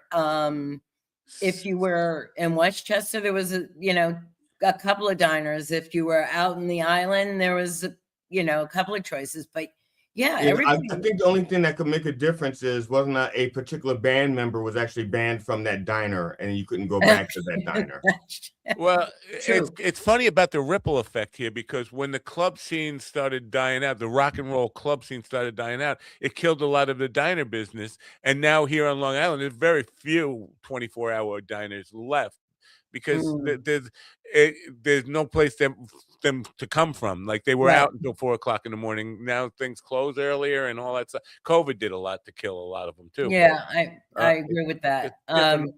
Yeah. My daughter went to it's now called LIU, but I still call it CW Post. And there was a diner on, why can't I think of the road? Jericho Turnpike. No, not Jericho Turnpike. Gotta be. It's gotta be. It starts in Hempstead. Anyway, so the main drag, and there was a diner right there. And, when they would study, they would go to that diner. So if you were close to a college campus, maybe you would stay open 24 hours. Yeah. Maybe, know. But I recently went to, a couple of years ago, my mother is down here in Alabama too. Yay. And she was like the reason that I never fully did everything that I wanted to do, because she would say, you're not pretty enough, you're not talented enough. And all my guy friends who I've connected with from that time era said, you didn't think that you were a hot chick back then? And I said, no, I didn't. And they were like, no, you were. And I was like, damn, my life would have been so different if I would have known that. I wish my mother would have told me I was pretty. She always said, you're not pretty enough. That's what my mom used to say to me. Yeah. So anyway, we went to a wedding in Jersey, and there was a diner. And so we got in late, and we go to this diner, and the woman had an attitude when she came to the table. And so I was like, I'll have this. And I'm looking, and it's like they're closing up. And I said, she said, we don't have any coffee left. And I said, that's weird. And she said, well, we close at 11 o'clock. And it was like 10:25. And I'm like, what time closes at 11 o'clock? What's going on? Yeah. I don't get it. Yeah, Well, but that's Jersey. That was Jersey. Well, yeah. Yeah. So, wow. Interesting stuff. Who is the audience for your book? Is it because it's a romance novel series? I'm thinking that it's probably predominantly women, but also it's got like this rock and roll stuff, and I think maybe young adults. Do you know who your audience is? Who's primarily interested in the book? Or That's actually a really good question, because with romance, and that, you know, I have a team that works with me. And so my marketing person and my publishing consultant were like, okay, your demographic is 45 to 65. And I'm like, okay, that makes sense. Some of them, you know, they would get it. But when I started to look at analytics, and whether it was Threads or Instagram, the demographics were like 30, or I'm sorry, like 25 to 35. And I said, that's strange. That's a much younger. They were interested. Now, I don't know if they're interested because, you know, the younger generation always kinds of look back to other times and say, oh man, I wish I grew up back in that time. So when I saw that demographic, I said, why? I've got a higher percentage in that age group and then it spiked again, like to 45 to like 55. So it's like they're looking for a period in which they feel like they belong. Like, I don't feel like I belong here, so maybe I belong here. What's this? Or it's the romance of it, right? It's the romance of, oh, back in the 70s, it was cool. Because let's face it, we did everything, and everything was okay to do. You know, right. It didn't matter. I mean, the amounts of, hopefully I can say it, the amounts of cocaine people saw. I mean, just everything was on the table, and you could do it, you can have it, and it was all okay. I mean, yeah. I had this discussion with my mother, who was, you know, she was 17 when she had me. And so she was young, and my father was young. And I will say my parents stayed married for that whole time. Were they hippies? No, God, no, they were 50s. Okay. Right. So my mother was like the Scarlet Letter girl, because, you know, she was pregnant and the whole thing. And so I was having a conversation with her as I'm driving her everywhere, because I'm her taxi. And she was saying something, and she goes, well, I bet she wasn't a virgin. And I said, why do you say it like that? I said, in your generation, it was not okay to not be a virgin. I said, I just want to tell you, in my generation, it was, you were the weird one if you were. Yeah. I said, because everybody was doing everything and it was okay. And she just looked at me, and I said, yes, that's what happened. Wow. So sadly, I am still a virgin, but we're working on it. So we want to make sure. I don't know if you've even considered this. I'm surprised how many authors I talk to on that. We want to tell people not only to get the book. The Amazon link is there where you can buy all 3 books. But if you're so inclined, contact your library and get your library to add the book to their collection, or the series of books. Yes, because it helps out authors tremendously, just to get more people reading it, more people interested in it, and all that kind of stuff. We're getting closer to where we have to wrap this up, but I want to talk about, because you have witnessed, I think, the the evolution of women in rock and music, because in the up until the mid 70s, right around there, it was, yes, there were girl groups, but they were marginalized into that girl, like the Ronettes and all that kind of stuff. In the mid Exactly. 70s is where the evolution of chick rockers and chicks who had something of substance who made rock and roll. Any like feminist point of view from the book about how women became more included in that, or is that is that too political? Yeah, and this is the way I feel. Like when I sing, I want to sing the songs that guys sing. So like my and I think my voice is very good for this. I like singing Pearl Jam, Black and Better Man. I'm very good at that. And Foghat, okay, let's go deep now. Foghat. Just want to make love to you. And then there are songs. So for me, I always wanted to be that chick who I wanted to sing what the guys sang. Oh, and a couple of Zeppelin songs I can actually do really well. But the reason that this band takes off is because Gina, who's the name of the lead character, she wants to sing the songs that guys do.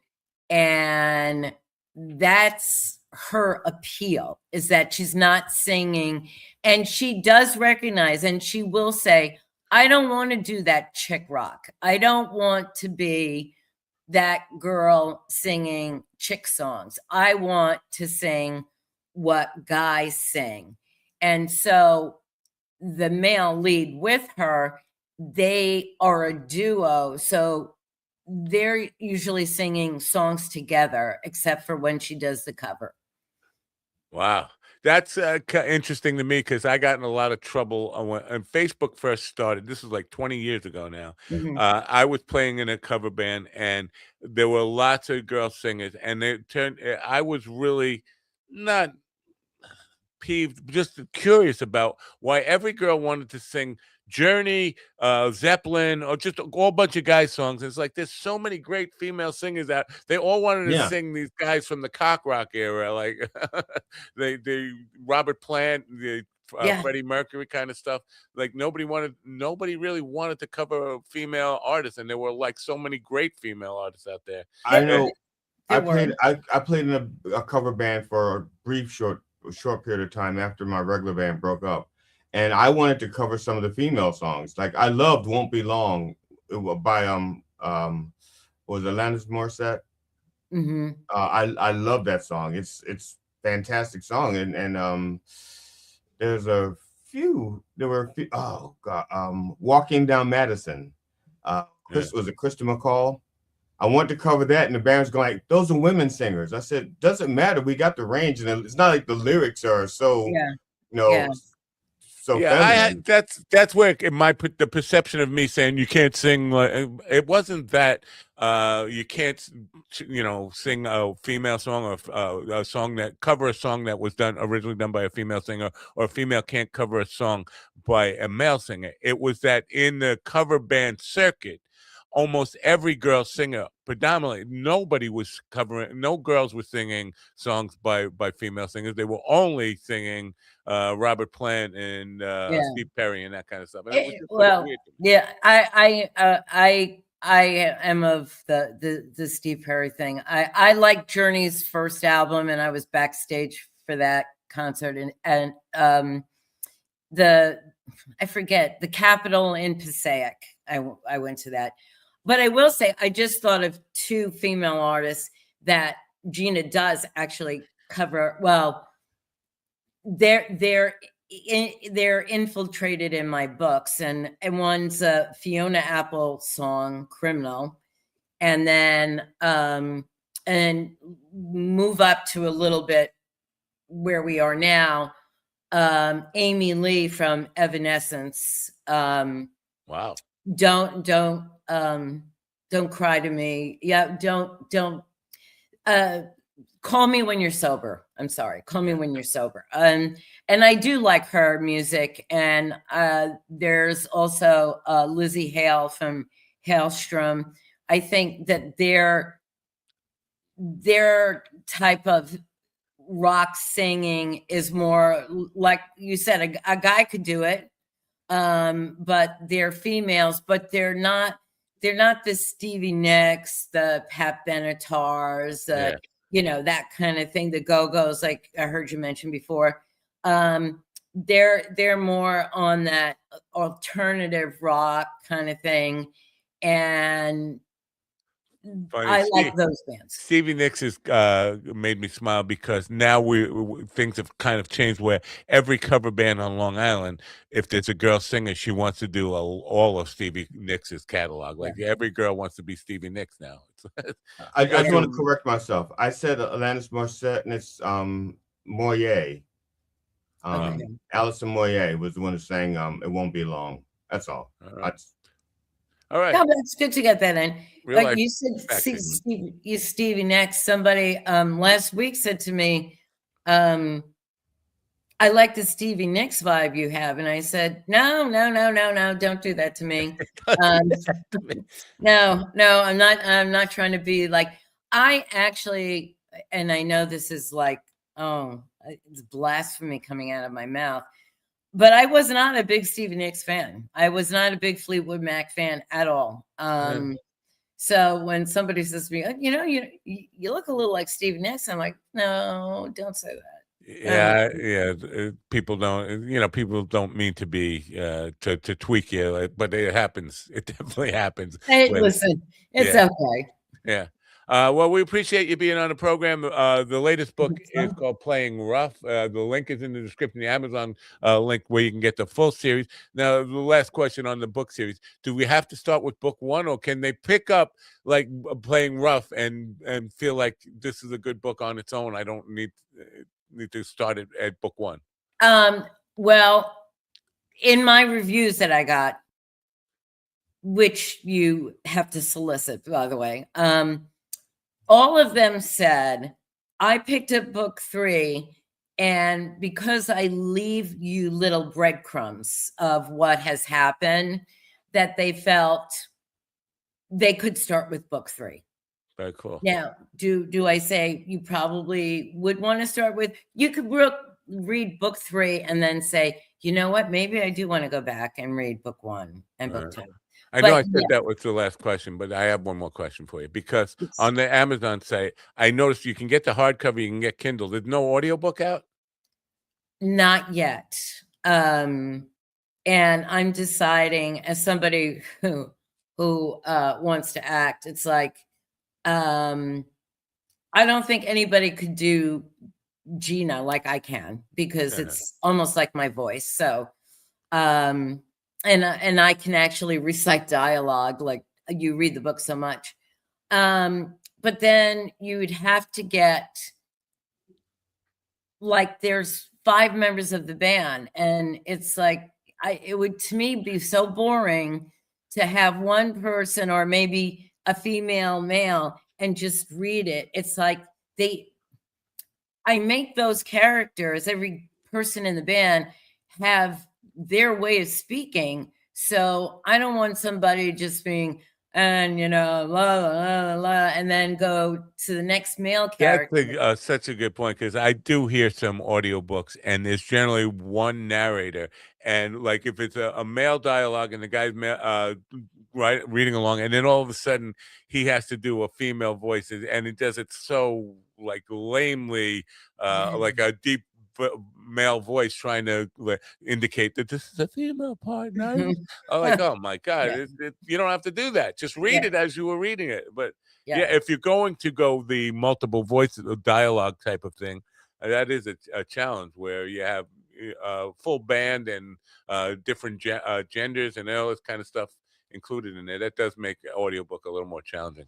But I do think today's world, audiobooks are like almost. I know, and they're expensive too, by the way. So for expensive someone to produce, you mean, not to buy? Yes. Maybe when I get to like book 8 at the last series, I'll think of it. One thing I want to mention to you also is not only do I have the books, I am probably going to get a program for screenwriting, because I do believe that this series would make a great limited series on TV. Yeah. And I already have ideas of who would play certain characters. Yeah, Thank the you. problem, I appreciate that. I think you want to be in it, GD. We'll yes, I talk. accept. Yes. We'll yeah, talk. I'll play King Broder. Not that you mentioned the I'm sure, my God, I can find this person in my books that the problem, and I do agree with you that this would make a great like mini series, mini movie, or something, or like a Netflix series or something like that. Just 2 seasons, yeah. The problem with the industry is they just want to remake Spider-Man or comic book stuff. Oh, it's so terrible. It's so terrible. You know, they keep saying there's no good ideas, and then you come up with a good idea, and they're like, no, we'll make another Spider-Man movie. It's just like, come on, man. Or especially in the romance or whatever, they like Daisy Jones and the Six. Yeah. It was a limited series. I read the book first, and then I watched it on TV, and I said, oh my God, they changed this character, they changed this, and I am going to stand firm. That's why I want to take screenwriting. I'm going to do webinars and get a platform program to do it, is that my story is written in such a way that you cannot change one character in my book, because down the line, it will make a difference. So you can't do it. So I said I would collaborate on songs 100%. And I know that if you get a Netflix, a Hulu, they're going to want their own screenwriters, but I would want to be on that screenwriting thing, because you're not going to take a character and change them. You know, I cover all facets. There's gay characters, there's biracial characters, and they're meant to be that. There's no changing them. Yeah. It's for a creator, and it's not like control freakism. It's just you create a piece of art. You don't want people changing the art that you created. Well, it's not just a piece of art; it's actually an entire world. It is, because I feel like an entire world. I mean, yes. if they diminish or combine a character in, let's say, book 1, the repercussions of the future is just devastating. Yeah, because this has to happen in the future. Yes, and it won't happen if you fuck with this in the timeline. Yeah, that's a Marvel thing, don't they? No, just straight out of multi universe madness. Multi-universe, right? Yeah. So yeah, that's where I really think it would be a phenomenal story. And I didn't throw this in. There is a sexual content to the book. I mean, a lot, not heavy. And I write it the way, you know, I had a book club that I used to have for years at my house. And women love what's called word porn. Women want to read it, and they want to read it where it either they fantasize, or maybe they get an idea, like when hubby comes home, I don't know, but they love it. But you have to write it in a way that women want to read it. So for me, and we covered this at one of the conventions I went to, is there's certain words women don't want to read when it comes to a love scene. And I don't use them. I don't. And there were some women who use it. I'm like, why would you want to put that word in there? It just makes the whole love scene dirty. And it's not supposed to be dirty. It's supposed to be, you know, romantical and, you know, Oh, wow. Yeah, I'm feeling it. And you throw a couple of words in there, and it's like, yeah, you just ruined it. Yeah. Before I let you go, I have to highlight this comment because Sunshine is showing her age there. But Yeah. this occurred to me. It's like I love rock and roll. Put another dime in the jukebox, baby. There's a couple of things here where that song would be. What's a dime? And a dime. Yeah. You put a $10 bill now in a. No, If there more is, like what's a jukebox? Put my debit card in the jukebox, baby. I have to interrupt you guys. One of my best friends, her brother wrote that song with somebody else, and he was in a band in London, and he was on Don Kirsch, what the Friday night shows that they had, and it was straight from London, and that was his song, and he did. I think he did manage Joan Jett. And so I'm in the supermarket with my kids. Now, I know this song for years. And I'm walking in the supermarket and I'm starting to sing, and I'm like, wait a second. The person's name. This is his song. Who's singing it? And it was Joan Jett. And I believe at one point he was her manager. And so that is for me, a very personal thing. Yeah. That one line. Long Beach, Long Island's own Joan Jett in the Long Island Music Hall of Fame, recent inductee. So great stuff there. Listen, Beth, thank you for getting up early and being part of the program. We wish you great luck and success. And for people listening, please do go to the Amazon site that's scrolling across there. The link is in the description, and the website for the books, and call your library and tell them to stock up on the book. Just because this is the new soapbox I'm on, trying to get every library to support our authors. So that's great. Thank you for being here. And thank you very much. I love it. Day. Bye for now. Beth Polino Dzik. Do I have that right? It's Polino Dzik, right? Yeah. So she said she didn't want to mention that agent. I think she was talking about King Broder. I'll mention him. There in Long Island, there was a couple of different agencies. Boy, why is the one that was the biggest one that everybody makes fun of? Who Jackie is still involved with, his girl Barbara is partners in. But it was just one Omnipop. So you had King Broder and Omnipop were the two agencies, and if you weren't part of those, you were kind of on the outside looking in. Interesting stuff. Did you ever have that, like in where you were, like Baltimore area, like agents who were gatekeepers for the rock and roll scene or music scene? I was never that. I mean, at least when I was playing in the band, it's not that they were gatekeepers. They just, the hardest thing was get radio play. That was hard. And even when they had back then they had corporate radio stations weren't corporately run. So disc jockeys actually had some say. They wouldn't play just, good original songs from local bands. Even though that would be like the segment. They had segments where they would play like local bands. Right. That was what I was going to say. On Long Island, they had every station had a 5 to 10 minute weeknight segment where they would play original music, and that right. Was and you had to be like in with somebody. And I remember, and what ticked me off was that when I was doing my record, when I was trying to pitch my record, my bass player had won a Grammy at that point.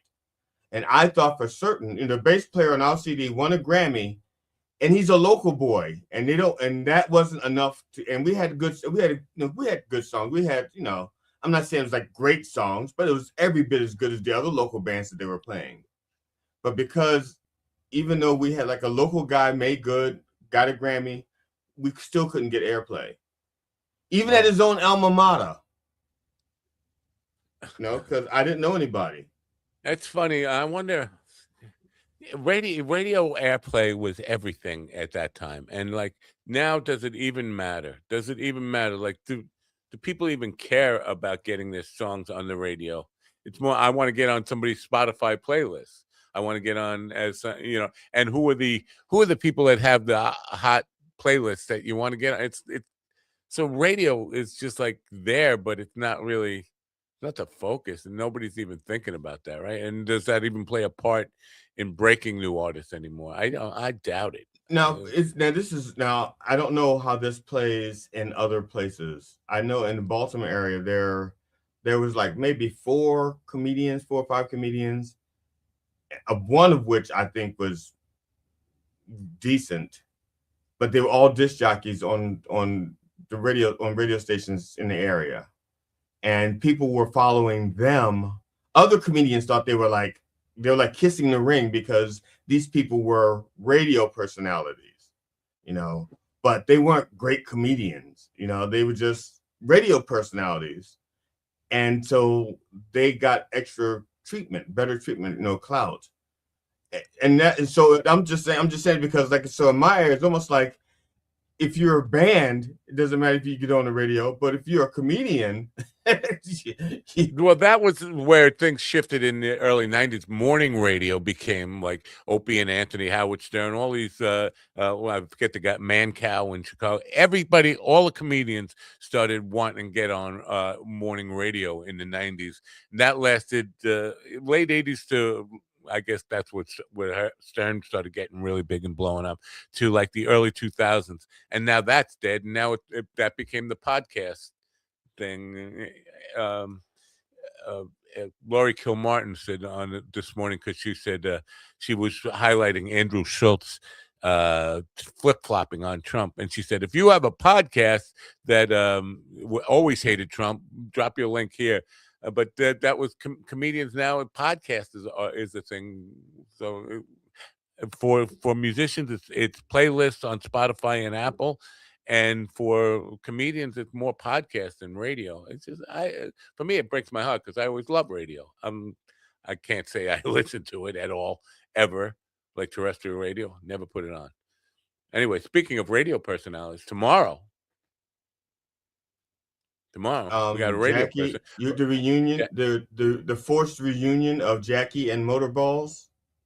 Yeah, Motorballs. They called the Douglaston Queens. The Douglaston Queens will be here. Now, Jackie's going to take offense to that, which is fine, because then he'll bust my balls, and that makes for good radio. And at least the police won't be here. Well, I shouldn't say that. Maybe the police will be here to arrest me tomorrow, or at least come to interrupt my live show. But that's what we got in store for you tomorrow. Are you excited? You're really you pumped up about this? I got a lot of stuff to do. I'll see if I can make it. All right. Look, look. It's not like, look, if Jackie and Rulo are getting together, it's not look at you calling him Rulo. Like, oh, I'm really on a. I'm just saying, the three of you together, I'm pretty sure I won't be able to get a word in edgewise. Oh no. So I'm going to go ahead and bring something for me to read while my square is up there. That's not true. Jackie loves you, and he loves to include you in the conversation. It's Ron who doesn't get a word in edgewise, and he might be here, right? He might be. Well, Ron doesn't get a word in edgewise because Ron doesn't put a word in edgewise. Right. But I think they'll leave some space for you. Jackie loves you. You're Jackie's favorite black guy in Maryland. No. Yeah, that's it. Favorite black guy in Maryland. Now, it's been leaked. I don't know. You probably don't want this out there, but I got a leak from your organization that tonight you will be having Randy Levin on. So it'd be funny.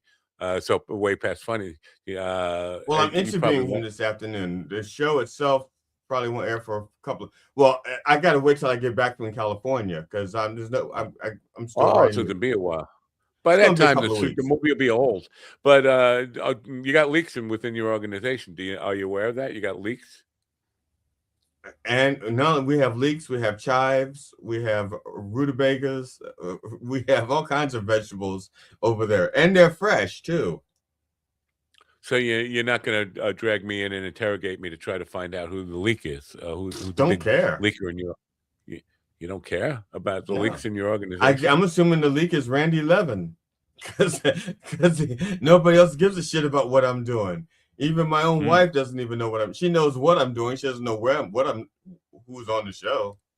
No, So if you heard it from my wife, if you heard it from my wife, she wouldn't have been able to tell you who it was going to be.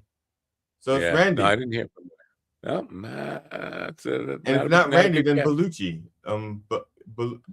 I couldn't think of Bellucci's last name last night. Jarrett Bellucci. I couldn't think. I was trying to. I mentioned Randy. Randy's easy to remember. Jarrett, somebody with an Italian last name, and I couldn't remember that. Anyway, yes, stringtheorymovie.com. Yeah, we're going to talk about that also. So, matter of fact, yeah, we're going to talk about his comedy career, what got him into comedy, what got him out of it. We're going to talk about out of it was money. String theory, guitar obsessed. We're going to look at a set that he did at Gotham Comedy Club. We're going to look at like 6 minutes from like an 8-minute set. He was actually funny. I don't know why he gave it up. That's what I want to talk about. I'll tell you why. Go ahead. He got hungry. He had to feed his kids. He had 2 kids. I know he had 2 daughters. But he used to be a school teacher, so laughs don't feed the kids. Definitely, laughs don't. Yeah, I mean, so comedy club. Even if on the level, I know the level he was at. It's hard to make a living. It's really hard to make a living unless you're like really, really hustling and like Chris Monty, a friend of mine who is up and down the East Coast, like doing 3 shows a week at least. You know, if you're not doing that, at least that much where you're actually getting paid a decent salary, it's hard to keep it up. Yeah, especially as you get older, it gets. And people think, oh, he's only doing 45 minutes. That's all he works a day. No, it's the no. Yeah, my wife has just realized.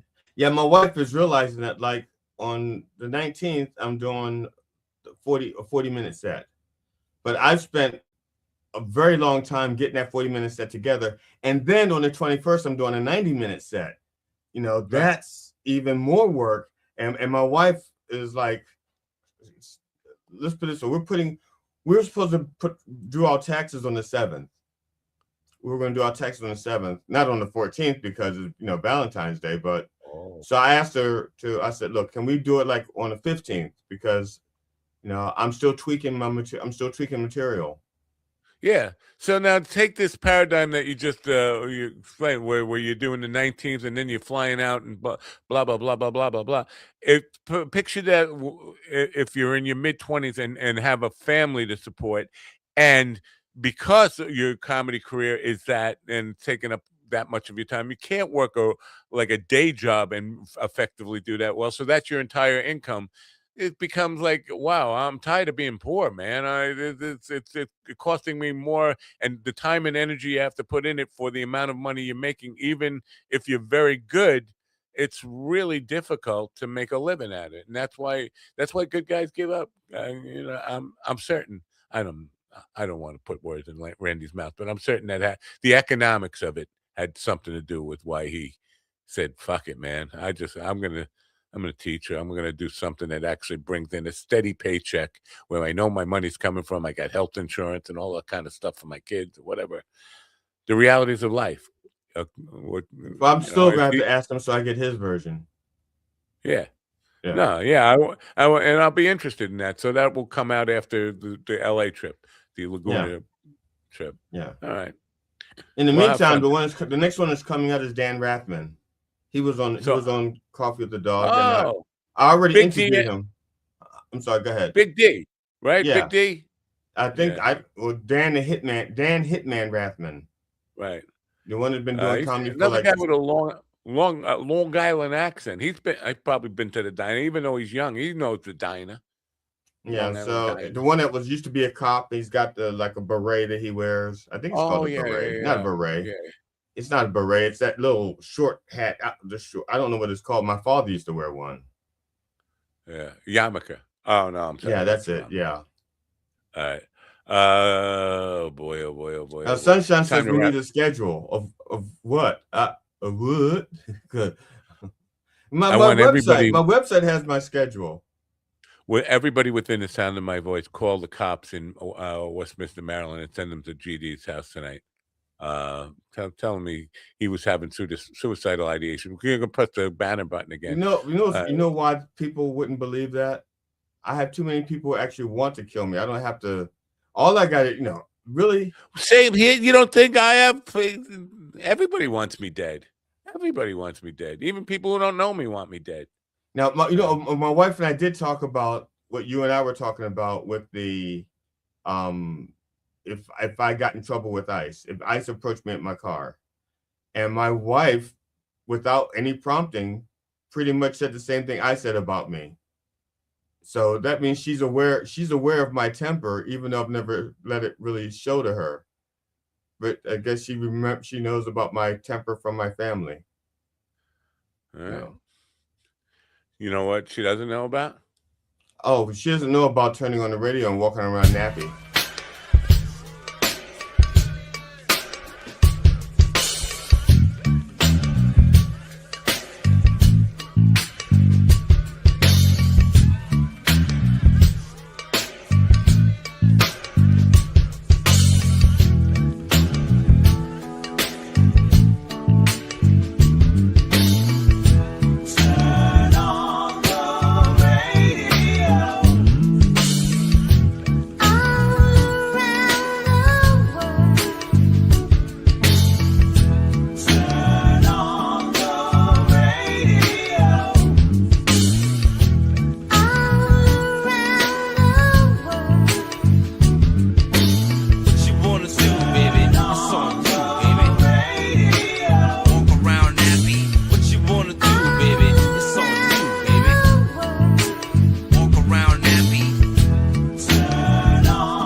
to me, listen to me, listen to me now. Listen to me, listen to me, listen to me now. Listen to me, listen to me, listen to me now. Listen to me, listen to me, listen to me.